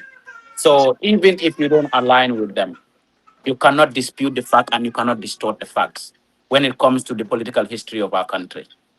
And Certainly. then, the difference when I see some other politicians, I ko come back here in ye model je ka ko ntala ngandin nin kare nyolo ma ko e jang, bete talk ya la radio to nin ko tangol to. Nim mol be political, ibe ya kala mol. Look at the behavior and posturing of Dabo. Even at some point, over your time, I can't come kampanga, what kala ka call based on and all of that. But the more you grow and become better as a person, you understand what necessitated all of that. Because me muko de wala nyente ko, political leadership is not just, abukolo ko alfaya drum. Foninge ka param param mo minna, alfa no bete wala ne ko ke basi to ka minje dinno lo to ko wadi. And then he has treated all Mm, people with high level yeah. of respectability. That's my belief. And Ngamol Jelmini Alonko, they were even part of his political party. They left to join the incumbent. They sit in political platforms. Sika kumol faya kamuni Alonko, Koromantang kumol no, but you will never see him talk in a different light. That talks about this, the leader that you're actually trying to profile out here. So I believe that that's a man of integrity in all aspects. He's not perfect. I have some issues with him myself with certain things that would have happened here and there. But in the totality of things, I think that was respectability and, of course, his consistency in holding the APRC government accountable and standing up to them when it was not fashionable to do so, is something that we can never distort out of our political history. What is Raja Moro ni soja rol mamin fo mo ko tambuka fo de. Dabo be wakil la be lola wala be sonna pour UDP ateta to momina moro mafo ke jama mete be nyimbango kana but ndara jama baya ba fo le ko yamre te be fambul. I know Wala mo sonya.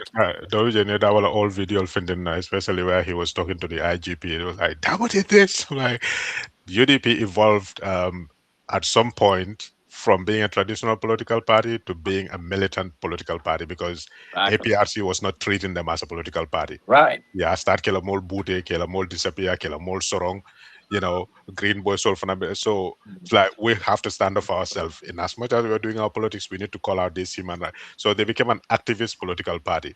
Right. So for some people, it's still kind of hard for them to get out of that, framework.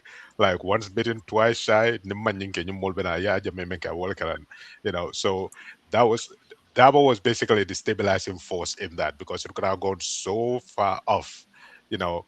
To a certain extent, I feel like Hayajima was trying to provoke a reaction out of these people, which is what led to the Chamoy Bridge incident where that taxi driver lost his life because Baba Job and his green youths ambushed the UDP caravan. Like people are going on their campaign. What are you, ambushing Yeah. them for? That led to a fight, and then that guy died there. Ajamaka for loko more fight and then yamfate. That was a whole political situation. So it's kind of like that stabilizing force in there. People think like, oh, like even internally, people will have disagreements with Mr. Dabo, but when we come out, it's like he's a person that we're gonna respect in public, and we're not gonna go. That's my argument with some people. Like this whole disagreement with UDP, Bukawini, Bukafenga, it's a disagreement about strategy. Let's not move from that to start to stain people's names that are honorable people. Like politics doesn't have to be that. You know, yeah, strategy is not gonna work. It has not worked in the past. I'm not gonna be a part of it. I'm gonna do something else, and I'm gonna support somebody else. That's fine. That doesn't suddenly translate into, oh, this person is this person is Right. that, this person is Right. that. Like that's personal. It's taking away from the main issue. Even with Yahya Jammeh, the same thing I tell people, like, with the killings, like that's a red line for a lot of people. But you cannot say that he doesn't love the Gambia. Now look at what is happening between Senegal and the Gambia and see where Yahya Jammeh would have been in that situation. You cannot say that he doesn't love the Gambia. You would say maybe, like he did things that you disagreed with, but don't try to take that part away. They say a broken clock can be right twice in 24 hours. So it's the same thing. Nobody is entirely good, nobody is entirely bad. So let's find that middle ground where we can agree on things, some things that we disagree with. Let's watch them play out. But we shouldn't be dragging each other down through the mud.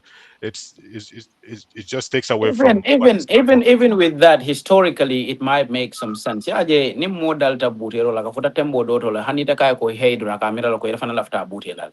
Mm, So he become very repulsive because ning every time it ambira sila o sila kang we remember I remember when we were children almudo ka tara sirin sila dola kan ning katambi je dore kala fikan kala ndika poto lo fengete ni buntam poto so anytime you can ana jeka bero la fandi ila jibo wan because for you in na photo of je dro mol betang so at some point UDP became a party of ikamara ko busara party lo so lana dolbe je hani kumandim for don the way they respond to ka no ko ning you know they've been used to be attacked. So at some point, now take it'll react. Some people's reaction is not informed by the fact that they are violent or whatever, but a system has inculcate that sense of reaction to them to a point that some people can get away from it. Kaya gomoro, mtambita o error, but it takes some people a lot of time to actually understand that, and I don't yeah. really.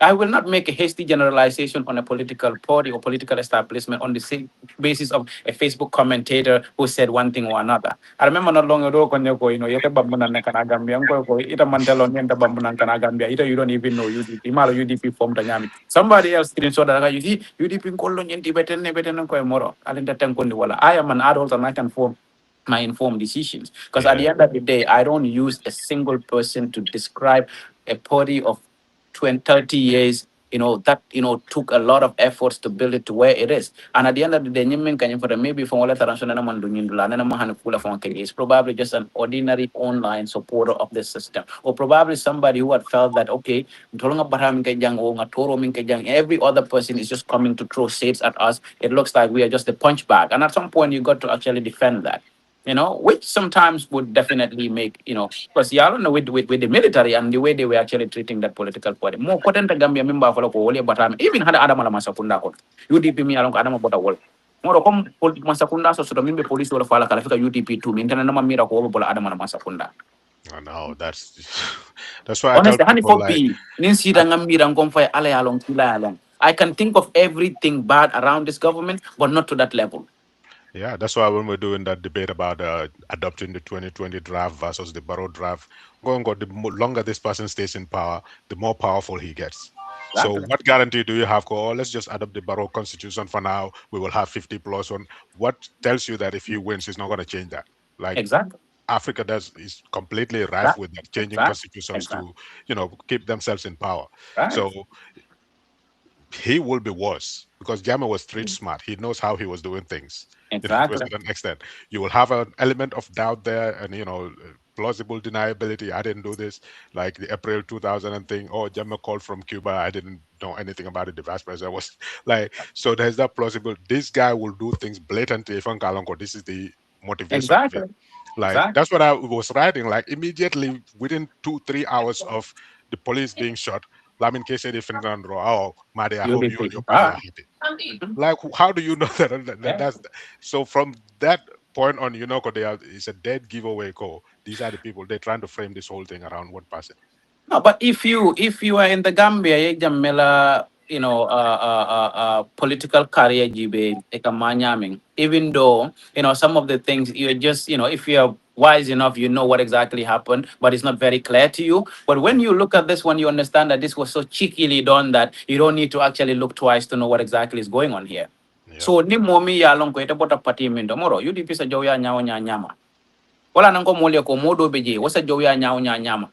Wo hana tara woju ken ngola katama silo kay taman ko folate because ko be buka ko modo le dakon because of Exactly. any wala tambita minna mol min ya long ko out of nothing nim faraman so long probably you are the lowest within the ranks out of nothing no maybe do be je fanang ni alay min fo kunto drone ni woli yo kato be kete ke kude bibi adam do na fa ko no UDP le asial ala ta ko la UDP ito bondi no la womo to nyaale that is nothing that anybody can dispute or refute so ni te hana atarete ni wol man benno kanabi Wali bata minke kabiri 96 to make sure that nyi masakunda bashola to continue that consistent accountability and standing up to government and wila mulu fata kone budeta kone kolbe keta kone purite na ke president wote ite muru ite la masakunda mulu fa pur ko la tumi wala more than the UDP, sometimes when you think about the leadership of the UDP, you about more probably not going to follow because ko do be ni kuya do be ni mo wale ka esi mira for ala tonya hada man wansa nyinke no mo kodana.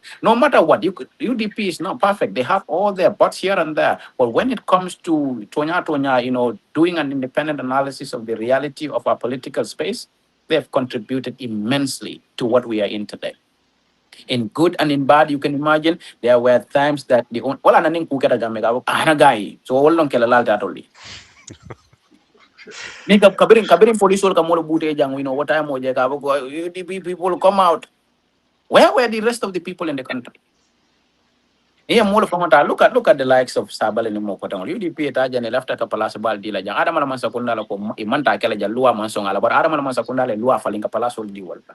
Where is fairness and where is justice and where is accountability?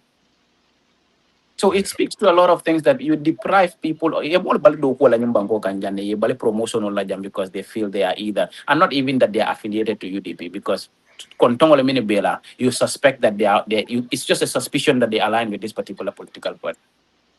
Yeah, Always sort of Bangkok.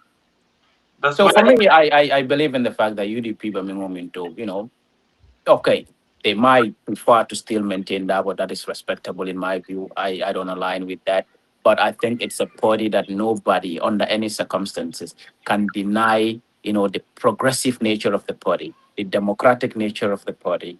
And for, maybe if you're outside, you don't get it. But I know a lot of people challenge even that as an individual. I'm more on Tolman Sonyen. Well, Yeah. and sometimes, it's even difficult for him because he can have his personal opinion. Rabo can put up his personal opinion in the public space, and the party people like, no, no, no. Just look at the 3 years, 5 years of a thing. Of course, somebody can have a constitutional opinion depending on a time in mirror. But of course, there are people that you cannot disintegrate or distinguish them from the party. And then when the party takes a position, I told you, but that is because the internal democracy allows the party to take. Not that is a dictator, which I mean from all of the Kelanda Danta world. Nobody will see any other statement. Yeah, exactly. That's what happened. Like, he said his opinion from a constitutional perspective, and that's all grounded in reality. Like, for example, let's say, okay, 3 years. After every election, we have a National Assembly election. So if we do 3 years for the president, and then we say, okay, we're going back to first elections, does that also include the National Assembly? That Right. was not calculated. When that happens, what is going to be the modality? So all in all, there was a flaw there that he pointed out. But Ajayam Nyulimanafai, look, Kabrin Kol Bekerin, the Wongola Bekerin, UDP went into it as a party in the Korno, so that's what we are going to maintain. He came out in a press statement to say it. There's a reason those people are around him. Like, he respects them, he values them, they give him good advice, and he defers to them. So when they feel like this is not right, it's not like they're gonna, okay, fine. Those Do you look at Aji Yami Ameroko Mosifal Mame Uncle, you just go along to get along? See, he's not Yeah. that type of person, So that is why, like, we have that confidence in it. Like more better online like people coming out and say, oh, you didn't call you for Jantenente. When it gets to where it needs to get to, even in 2021, when the police were throwing tear gas and all that after the election, whole brouhaha. What did Mr. Dabo say? Because somebody came out in a WhatsApp audio, "Kako anga finding a blood jing a fengate. Ako police yung konal ya mari long go and arrest him and put him before the law. You defin call kamfala. Manya no fala because niya jen yimbe fala kamfala bala ten. That doesn't give you that justification. So when they say, oh, you defin call bejanebe is more than a konko, you already know what the position of the party leadership is. When they hear about these kinds of things, they do not say that, okay, let's shield our person, just like they are But doing with NPP. well, and then in Dolo Boka Beng, Niko Davo is your political godfather. A political beba. Exactly. You know? Kadida Rafalo ko, this person is my mentor, and then everything that he does is basically I'm following that footsteps. Mwana Tafala Nimbang ko kang ko nga mo like barandir ko mafo mo majang. Nyana nga mo hani mini fon ka ne mini alon ko mala dimbal la kona so far mata jawara nyon ni mo ko tangol bisa wonta baro be kumo dol for da on. By then ma mo fon he actually raise a voice around those things. Like ni tolle bo for one thing is the action of another person should not determine who your character or what kind of person you are. And this is Yeah, one thing exactly. that a lot of Gambia along in moro. Hana madin kilin tatula dunia for dunia bambara mbemim fola nyoma niya mola kukendo lo yalong ko isa for no ko maybe I don't align with him politically at this point in time, but the whole point is that the respectability of this person and his contribution to our nation and nationhood, you can never take that away from them. And as a political entity, I think they've suffered a lot, they've experienced a lot of things, but they've always maintained their grounds. So momo be otarambula sila kino kandrong, you need to understand that, ni political samanya mindeningas. All not for the most part, I tell people Nata is very different from any other person. He depicts the real characteristics of Hussein Odabo in a way that is still very calm, humble, and akala fongkolo fonyame horomo nimbunya kona tarama mo songkanda mom bula mo kasida. And that's what this person has always been, in my view. Yeah. You know? So the final question that I'll have for each of you, Nata, that has to do with the like how to call it, the election, 2026 presidential election. Like you said, Hussein Odavo has been into race from 1996 to date. Even though they went through so many things, so many things. What is your recollections with regards to in 2016 protest Dabo Emil led no for yeah put into prison? I mean, and this before after the death of Solo Sanding and others. What was your reaction on that when you heard about that incident? What comes to your mind? Yeah, so essentially it was like usually rely on second-hand information out here, but Dabo being the political leader that he is, at that time he had people in the system who were sympathetic to him, to his cause, to his, to the party. So he probably was the first to know go yeah, solo file, you know. So that was why he called the media, because between the time that he was arrested and the time that the press conference was held, it's like, how did they get that information? So that was the time we realized, oh yes, this is true. Because you started hearing rumors, because Karla Fakare, Karla Fakare. But when he called the press conference to let the people know what was going to happen, that was when we realized that this was the truth. At first, it was shocking. Like, how can somebody so healthy just get arrested by the police and suddenly they are dead, and the police doesn't even want to admit it? The same thing that happened with Chief Man, and nobody knows what actually happened to him. Ndur Cham, they never admitted go, like he was, killed until the TRRC came about. So that was the incident. In fact, Omaya Faldiamo kono jande ndin kuwodol kela flo ko gayol le yudi pin kol le. When Solo was planning on going out, there was, promises go when he decides to do a protest, people will show up and kind of support him. But he knows Kodabo would not go with that. There was a time, Alamani Man Kafrakala Panderi, like he was always constantly on Dabad. He's not a true political leader. He's too afraid to confront Jame. He's this, he's that, saying all that kind of thing because he didn't call the people to come out on the streets and protest. Not that I would protest the Gambia as far as political protest, because that's what he's saying. Like, nobody will die for my cause just because this is what I believe. No. And he showed that in 2016. you know we're going out, I'll be in front, because the expectation was go Jammeh meta nyentelale. So much so, like, all those years he respects him, but there was an active plot to kick him out of the political arena, like, retire him completely. So whatever way he was going to do that, he was going for it. He will respect him openly. Well, Uncle Jammeh is street smart, because there was a time Fatma Jahumpa was trying to say something about Mr. Dabo at a political rally, Jamakonka microphone Busabo, because Alpha. So he's street smart in that aspect. But as a political nightmare, UDP was to contain the UDP, because a lot of people believe UDP revolve around Dabo. If Dabo is not there, UDP is dead. So how do we get rid of this guy without looking bad in the eyes of the world? Was Jammeh's whole strategy. Respect, yes, but we need to contain him, which is why the age limit thing was even introduced, because he knows uh, things will not go his way. So wala ni mol ka bako after crepes down ulti wala ten. After 2011, Dabo knew he was not qualified to do to contest the election again. At that point, your average Gambian will tell you, sila woka nyom karafo alia din na la frem futata jenne ba on keno president de ko reke bitung alla karafo fela ngasi na. But even with all that, Solo Sandeng was close to him. He was supporting him. He was doing this, and he was hiding the fact that they wanted to do a protest, because that would have said no. But when the news came out, go yalla modol mutajande ya and fatibul, ako let's go out. And the expectation is go when we go out, Jammeh doesn't tolerate this kind of nonsense. So they will pretend like what they did in April 2000 with the students. There will be gunfire, and they say it started from the UDP crowd, because that's very plausible. So I'll be in front. Ning mo be falanta follow boy, because I'm not going to put people's children's lives in danger. Olana in 2021, when he reacted to that person, Menka calling for a riot because of the election result, I got police on call, if you know who it is, go and arrest him. Because he doesn't want any of that. Almost if I call Lonko, Nying, Nimbanko di na Furo Nyaonya, he will not get everything right, but he has the interest of the people at heart. He has the interest of the country at heart. So that was the protest that he led, and Jammeh saw an opportunity, Kavoko, we can finally grab him and contain him. And when we do that, there will be so much chaos in the UDP that, when we come out of the other side of election, that will be the end of the party. That was the calculation from my own perspective. So until being so far away, we were relying on second-hand information, calling people here and there. And then we saw, the cameras came on. There was this live protest, and then they were arrested. So even after that, it was a lot of uncertainty as to what was going on. Online radios, that was our source of information. But, ultimately, like they say, the rest is history. We saw how that panned out, which is, one thing I'll point out to Adama Baroniaja, Trakamfar and Davokama. That's the reason. Nobody ever saw him as presidential material or leadership material, ever. That was whole point, because Jammeh was so powerful at the time. People were so afraid of him.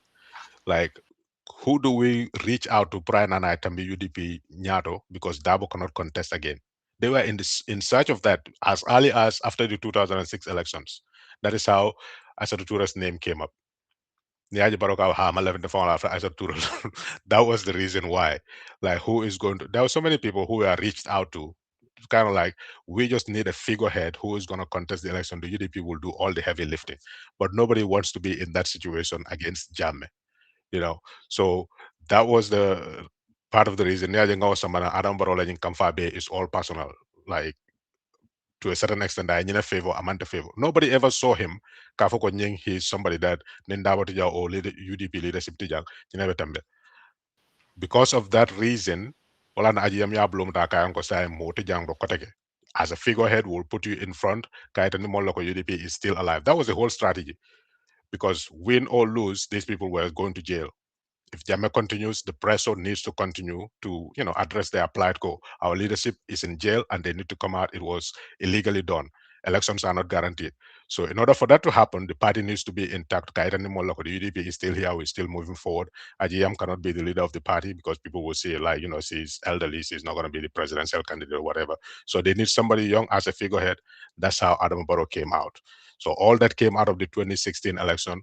And people need to understand things within the context that they were formed from. But the political narrative takes over so much in the Gambia that we, ignore all these things. But our turning point was at that moment that Solo Sandin decided he was going to go out on protest. And the fact of the matter is, something good came out of it, which was on the spot counting. Part of the argument that I make with people is from 1996 up to 2016. Look at every election observers report on the Gambia. They will tell you the elections were neither free nor fair. So if that is your yardstick, Kafuko, okay, he lost every election since then. There's an element of truth to it, but it's not digging as deep as it needs to go. Kafuko, these were the conditions at that time that the elections were being conducted. So part of it, what came out of it was having that on the spot counting. But yeah, those were hard times, which is why it was hard watching Fatmata Jawara coming out and saying certain things that he said, because what Dabo suffered that day, getting hit on the head with a gun butt, and then one of his daughters being in jail with him in mile two, with all the conditions and stuff there, for her to come out, because she was one of the reasons why that happened, for her to come out and say the things that she said, it kind of like it deflated me when it comes to the Gambia. One and like, careful who you call a friend in the Gambia, because at the end of the day, come for conviction or people will do things what is convenient for them in the moment now, and when it comes down to standing up for what is right, then their true character shows. It's just sad. Coalition won in 2016, and then it was a turning point for Gambia's democracy, and then the fight that the UDP and Doyen other political parties have put together for the last 30 years. But what went wrong in your opinion? I mean, where do you really think UDP got it wrong? Because Barrow was theirs. At some point people believe that UDP just want Dow to be the president and then woman came. Even though I disagree with that, because the 3 years, 5 years, if Dow agree with 3 years, he's going to be the president, right? Because he was the most popular guy. So if he really want to be a president, he would say, okay, Barrow 3 years, Gina, and then I will just go up. So where do you really think coalition got it wrong, or President Barrow got it wrong, or UDP in particular?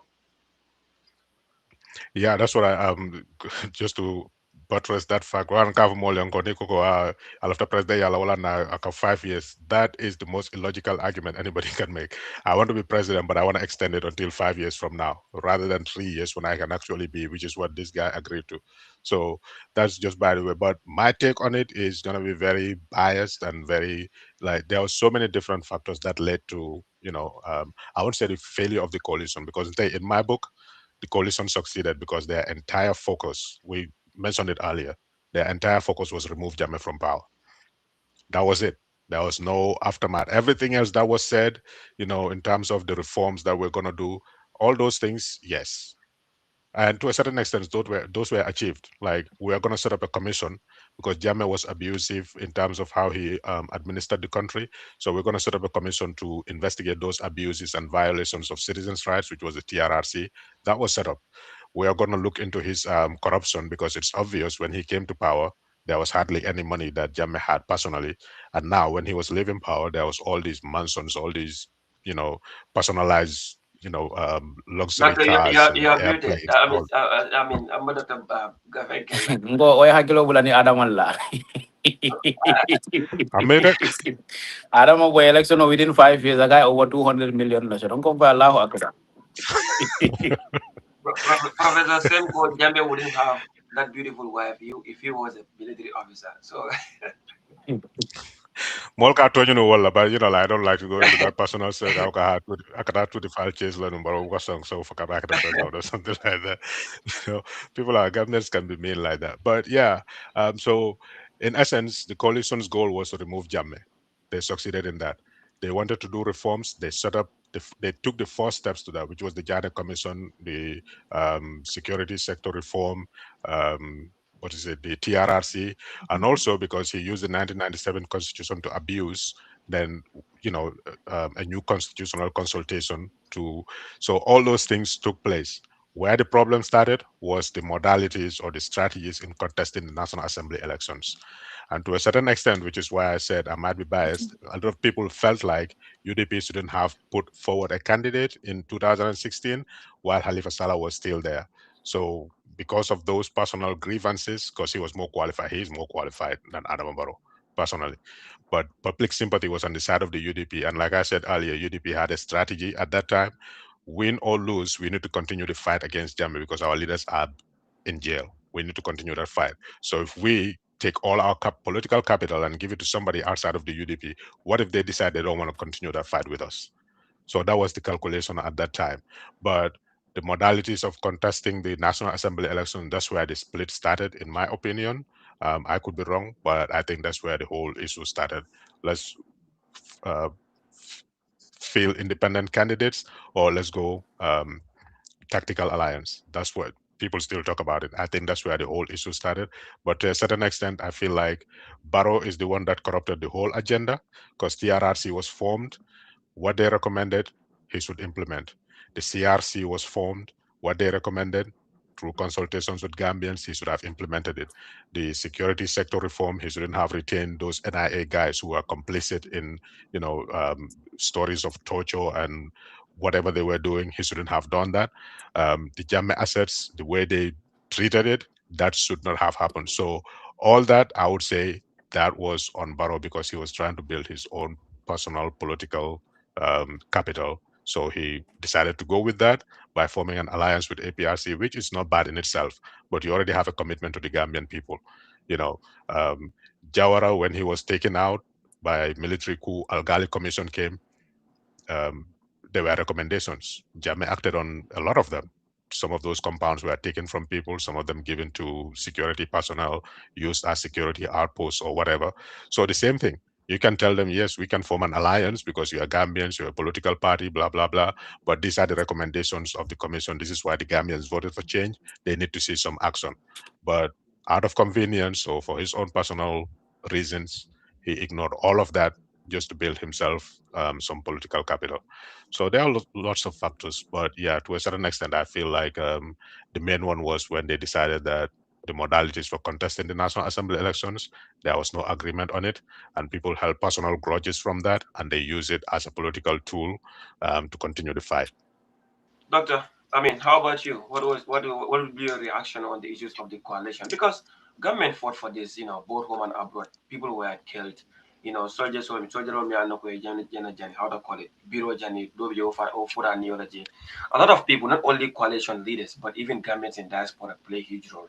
For new government in Gambia with a lot of hopes and but things doesn't go on that way. You always hold Barrow onto account with regards to that. What's your reflection on that? Ora. So nyamo kilen dronati. Jam fantungo mo jam fantungo te mole karte fa adama le kana tara fa ko dabolo kay adama kana ji ya tara ate alon kan mol kambenta min ate ala wala mo tonya ta ba fala mo rombe jila la tara to lamana na mala fi jila. Ita ko pati min na molo ita ko wala ka mo fala ke mana bita ni wala me bulu du nyobulu. Mai fa la ka APRC si di nyanyo bale no protest pamito la biya mandara dogo dogo ka wala koto bi. Wala nang ko mole ko political for the most part in the Gambian, UDP ni pati dandambo je jama babi je they have no conviction, it's just convenience. Yep. Na be bota kala na namburo ko namboda ngata woto kunun mai fati la kumbota jam fa ka fonyo ko adama I neglected our reform agendas in amazon ka constitution kuto finten ni nyana biyo mun tole. So when we actually look at what happened, the trends of what happened in 2016, yeah, yeah, changing a government does not start from the year it changed. If you want to look at the change of Jammeh's government, look at it from the beginning of Jammeh's government and the tracks, min tama na for 2016 to. And the contribution of each of these political establishments in the country from 1996 all the way to 2016. But what necessitated the people coming together in 2016? Muna atin the previous years will be able to. But when these people came together, what was the agreement on? Like, I'm not timing for that. NIMBY. We actually look at, okay, alanga jamme bondi sign, National Assembly election o kanala, but ndolinyan tala wokono nyami, nenemo kachan no komando. Now you want to bring in something new. But of course, ning tolman dahor wala, does that mean that we are neglecting our initial agenda? No.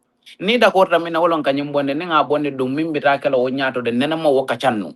So your opinion towards it and my differ. If they differ, then that does not mean that I'm the bad person.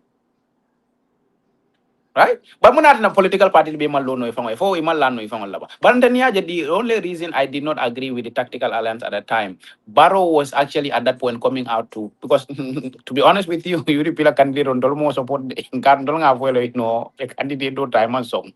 Ndol ni independent no long. But lo min ndol nyanda mitino kala sabi from Adam anata je mitino la. Muna amantolo buruka. So he was campaigning for the UDP candidate. So other people would see that if the president and we can call dada nyami, ka flyer dada nyami, UDP candidate again Adam Barola na Ralo Keji. And Barrow was very popular at that time. So that contributed to UDP having a lot of people in the assembly. So the other people, it only that was going to be a selective disadvantage to them. But not that they were totally against this tactical. But no, they individually want to go to parliament. So you see, when a coalition is formed, every party will feel a little more when they come to the parliament. So other people for now will want to use those people's numbers and the influence. Porque assembly maybe agenda support la. So political for now, every political party also left a fennel. Exactly. But often Gambians guys go, okay, because it vitamin na woman. But if you put yourself in those people's shoes, more come be drunk. Yeah, I don't align with the UDP in terms of going into 2026. But if you go to coalition discussions, I have my numbers. Your numbers do not count, But it me along most banana be you content na mota and alafeka. And oja mundole dunia kon. Exactly. Alang Well, like katonya, a chatting out of one thing about our country is you don't need to align with people, but be honest to yourself. Be Yep. sincere to yourself. Katu ya no koni dia mo hada madungol leke la mo hakilo mimbela wa hakili kino ngole bela. Ine na maje dunia dulato. To mondungo jamaa la fa do mondungo kam. Ine na maje dulato.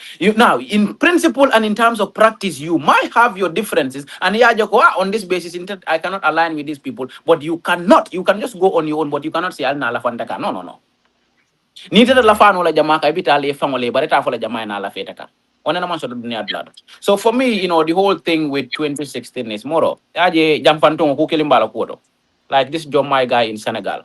Akake kule de mi alon ko aka me mari kono le de. Amanga you just immediately come to think of it. What happened with Barrow is that one thing sometimes I tell people UDP a militant party sometimes they're just uncompromising. They don't play the real dirty politics of people in walka political jolo ko nyimu tilingon into nyal mol buka political je tilingon into nya karola de. APRC the new folks what they understood was this man came to power. UDP le CJ. Nin dabo kaya ko sanji lulu de dawlon fen ko de nyanta be kala jande alim badon dolanga ta fa ko sanji tan wala tan ni dole so ke no jande ya dun dat lo kono afanan kay man sa ya jande ne mira minna ko mo na yara fa sa ke no le kan son dale e mo ne fay kabira so fon fin dra ko la kaya ko UDP ko le ni wala boy dron dol bina la fa le kan he know that he need that political capital la ko na me tam be bay la ninge bay wata to be na la fankan ani APRC la bulu du nyobu la man ka late la son dalo ko be he only wanted ila molo because at after self-perpetuation on land where atarato so it's not kabuko da wala ko den da wala ko ngo kana dara before they ba falan telo ko wuli ta mo fanga tak no way Ka dinol wala ni rare ko ngo muna ne ka nin karnyo laga fina Yeah. ko fay ko ko Yeah. fele. So this is the truth. So the whole point is not even about, the tactical alliance when you think the moro. Ni Yes, lafta baro. tilling wala be tilling nala ni mala fi tilling wala be tilling bali yala kala because Baro capitalized on the fact that the entire ele constitution no mi yalong for ya yala constitution assemble min be diala wo sembe killing wala bende bulu min diata nyembo wala kala. There were two things when you form coalitions. Now it depends on the honesty and the integrity of the leader that you pick. And it be a coalition of form your mota for constitution killing wala tije. Ni sama kudo ke debe mena Mm. wala je. So it depends on the integrity and the honesty of the person. And at that time, people believe that Moro ita kwe man doku no ita keno la kay mom. Ita you will just lead the transition. But some other people came and put in his mind ko niye kare nyola bonde dron tolte tu no janne. Ole ndundi mabimin kono. So it's not about the partner, it's about the individual person who was giving the mandate to execute a function that he refused to actually do that. He neglected all the reform agendas and of course busied himself on self-perpetuation. Mota modo jalai nola wala. Isa mo jala ino ka ko moro man na dia mona te whatever but ni ko min keta tele o kasabu. Mo ta man sonjela. Other Adam at all, Adam and Yeah. I don't think he's an honest he's not I don't think he's not an honest man to the people of this country. Aman to nya ta man din na tema. Ay jamfale ka nyimban ko jamfale ay ater kanon te wala jamfa mol min fon ya to mo ay wala fon jamfa ya maro o mo respect no no no. Momi ya no And you can if see he it. can do that to the You can youth, see it later in his speech. right? Like even recently, like he tried to flip it into, kavako nimfama nasira nisirango. The way he was saying that, if you listen to it, he was trying to say nisira on diamambala nisira Yeah. jetubalaje. That's what his initial Exactly. intent was, trying to say it. But then he felt like, oh, he You're caught himself right. and then said nimfama nisirango. Like he realized what he was about to say, and then he flipped like right there and then. But that was the intent. Well, and then the more bit discussion with all this coalition, then call for look, at the end of the day, it's a gentleman's agreement, but there can be a mechanism of accountability if you want to do it properly.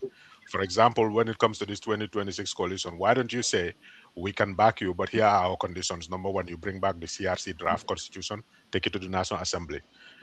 With that, we'll have a 50 plus one, we'll have an absolute majority, blah, blah, blah, for the next election. That will be your promise. Number two, you cannot have an absolute majority in the National Assembly. If we back you to the executive, you're going to cede seats for the National Assembly to the other parties.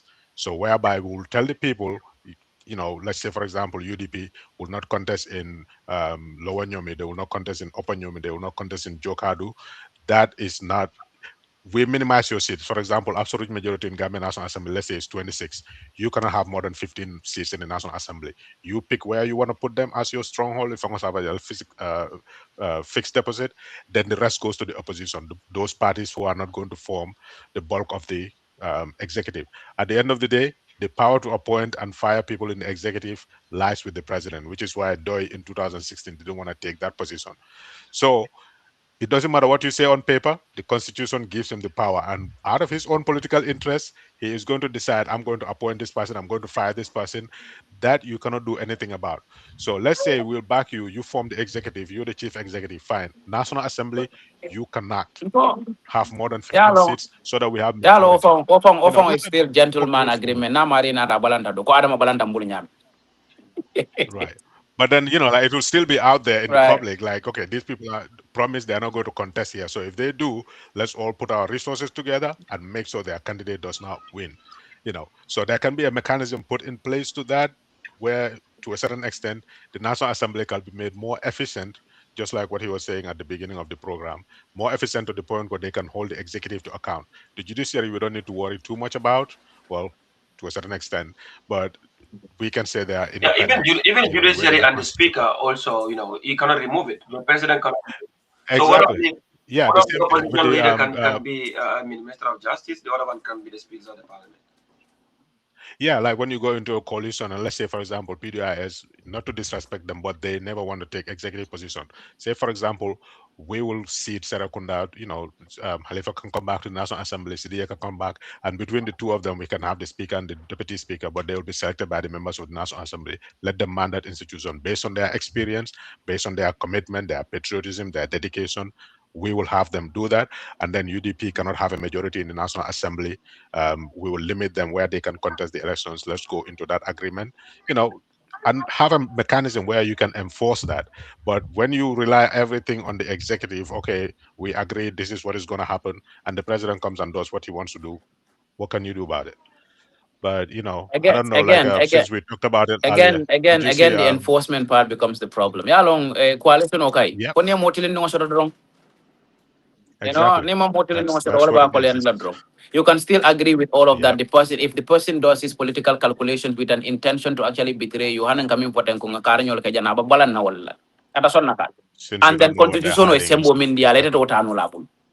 So ni ko ngana True. constitution kur because a government, a country is not governed by these agreements ni fenkul. At the end of the day, everything that is supreme is the constitution. So ni woman falling no ate dunta wa kono nyami nga sembo min taraje. Na mari mala fi fadindiro e ka mala fi luwa kuto ina na mi ya lonko. O batandila tele ko ele fenko mun yinnati. O mari be continue lo fenko. Ada mala kan threaten janka fonyo ko ya nga ya la luwal min bijan for sai bijan I can use them. Yeah. Those are threats. But anyway, thank you very much. Moro. Mm. Ndabena That tamu banda fere majibe manja mabata. But I mean, mata janim be Oh you, yeah, you bro. can you can you can say your last statement, and if you want to make any recommendation about coalition building, you can go ahead with that in your final statement. Yeah, that was it. I think the coalition probably is not going to work anymore anyway. Everybody will just find who they align with and then go with Yeah. that. But Lafa Memphila, the lack of inaction from our government. I was just reading while we were watching this here. The Senegalese military has reportedly made new territorial claims. They state that part of Kafuta Forest and Fonyi Forest are part of Senegal now. So basically, they're encroaching on Gambian land because they Yemenka are Watile. So now they're going to make new claims. And now this is where the diplomats they would. It's just crazy. Like, let's kick this guy out. How they're going to handle this, I don't know, because they don't have the capacity to handle it in terms of intellectual capacity, in terms of whatever capacity. Senegal is making new claims because these parts are part of Senegal now. How are you going to say that it's not part of Senegal? What are you going to rely on? Barrow is not going to lead that fight. That's for sure. So ultimately, it's up to the Gambian people. You're seeing what is lying in front of you. The choice you make is based on your own personal assessment, whether it's UDP, whether it's DOI, whether it's PPP or whatever. That choice is up to you to make. But one should be clear to everybody, well, uncle, this government has failed and they will continue to fail. The more power we give them, it's an endorsement to continue on what they're doing. They're not going to change. They're just going to get worse. So it's up to us to decide who we're going to support, but let us all come out and decide that this government needs to go and then send it packing. Doctor, over to you. ngorong nganyeng kibaro mi mo rewen jakal bara butong ko nga fonu nyamin drong adamu dadami wolom. I think this government needs nothing but a vote of no confidence. It's as simple as that. And Senegal fanang, ngamira at some point we will not even look at it from country to country in terms of governments, but we need to talk to each other sincerely and honestly. The level of disrespect and of course, belittling they're doing to our nation cannot continue. At some point they got to halt and understand that Gambia is nothing but a sovereign nation like Senegal is. Are badi mo lo bawon tolle nga mo innu nyola. Ala nga nyoko no to dian non to be da mak to be killing no. At the end of the day, it's about our country. The common denominator here is the Gambia. Irrespective of what I think, what Natal think, or what Job thinks, Gambia should be cry on call to make sure that nga nyumbang ko bonda ba nyumbulo lo minukon. Mo kuro naman tambi nyuma sa kundala in terms of economic manipulations and of course economic banditry. Mo kuro naman tambi nyuma la mini alon kay benna funding kela fala na street tol kay ko itol dati je ko ka they are downplaying that California ko Gambia is one of the safest countries in the world. Wala nyinti ko min ka kay jan tol ma worry wala I continue ka ke wala mo kuto min diate tol ye. Kuduro ko be fare na banko kandula peto. Senegal fele sai we na banko talai ko itol le tamu sai kandula be tambul man kuno je kan attack ka kan fence wala boy man kuno je na masakunda be siri. Ngeta bulu kono molti ngeta chapo CCL te wande banko e mfango la banko ka yo ya fulan nyang wala nyinti sila oto nim man nyim masa kunda bonni to be kala jongol le te mfango la banko ka jannim be fodala woto ba to min ka wura ka mera ko alla kun kelin na fala ba adama la masa kunda bulu mola na fa man mo bulu because at the end of the day Gambia belongs to all of us. Adama was nothing before we made him president.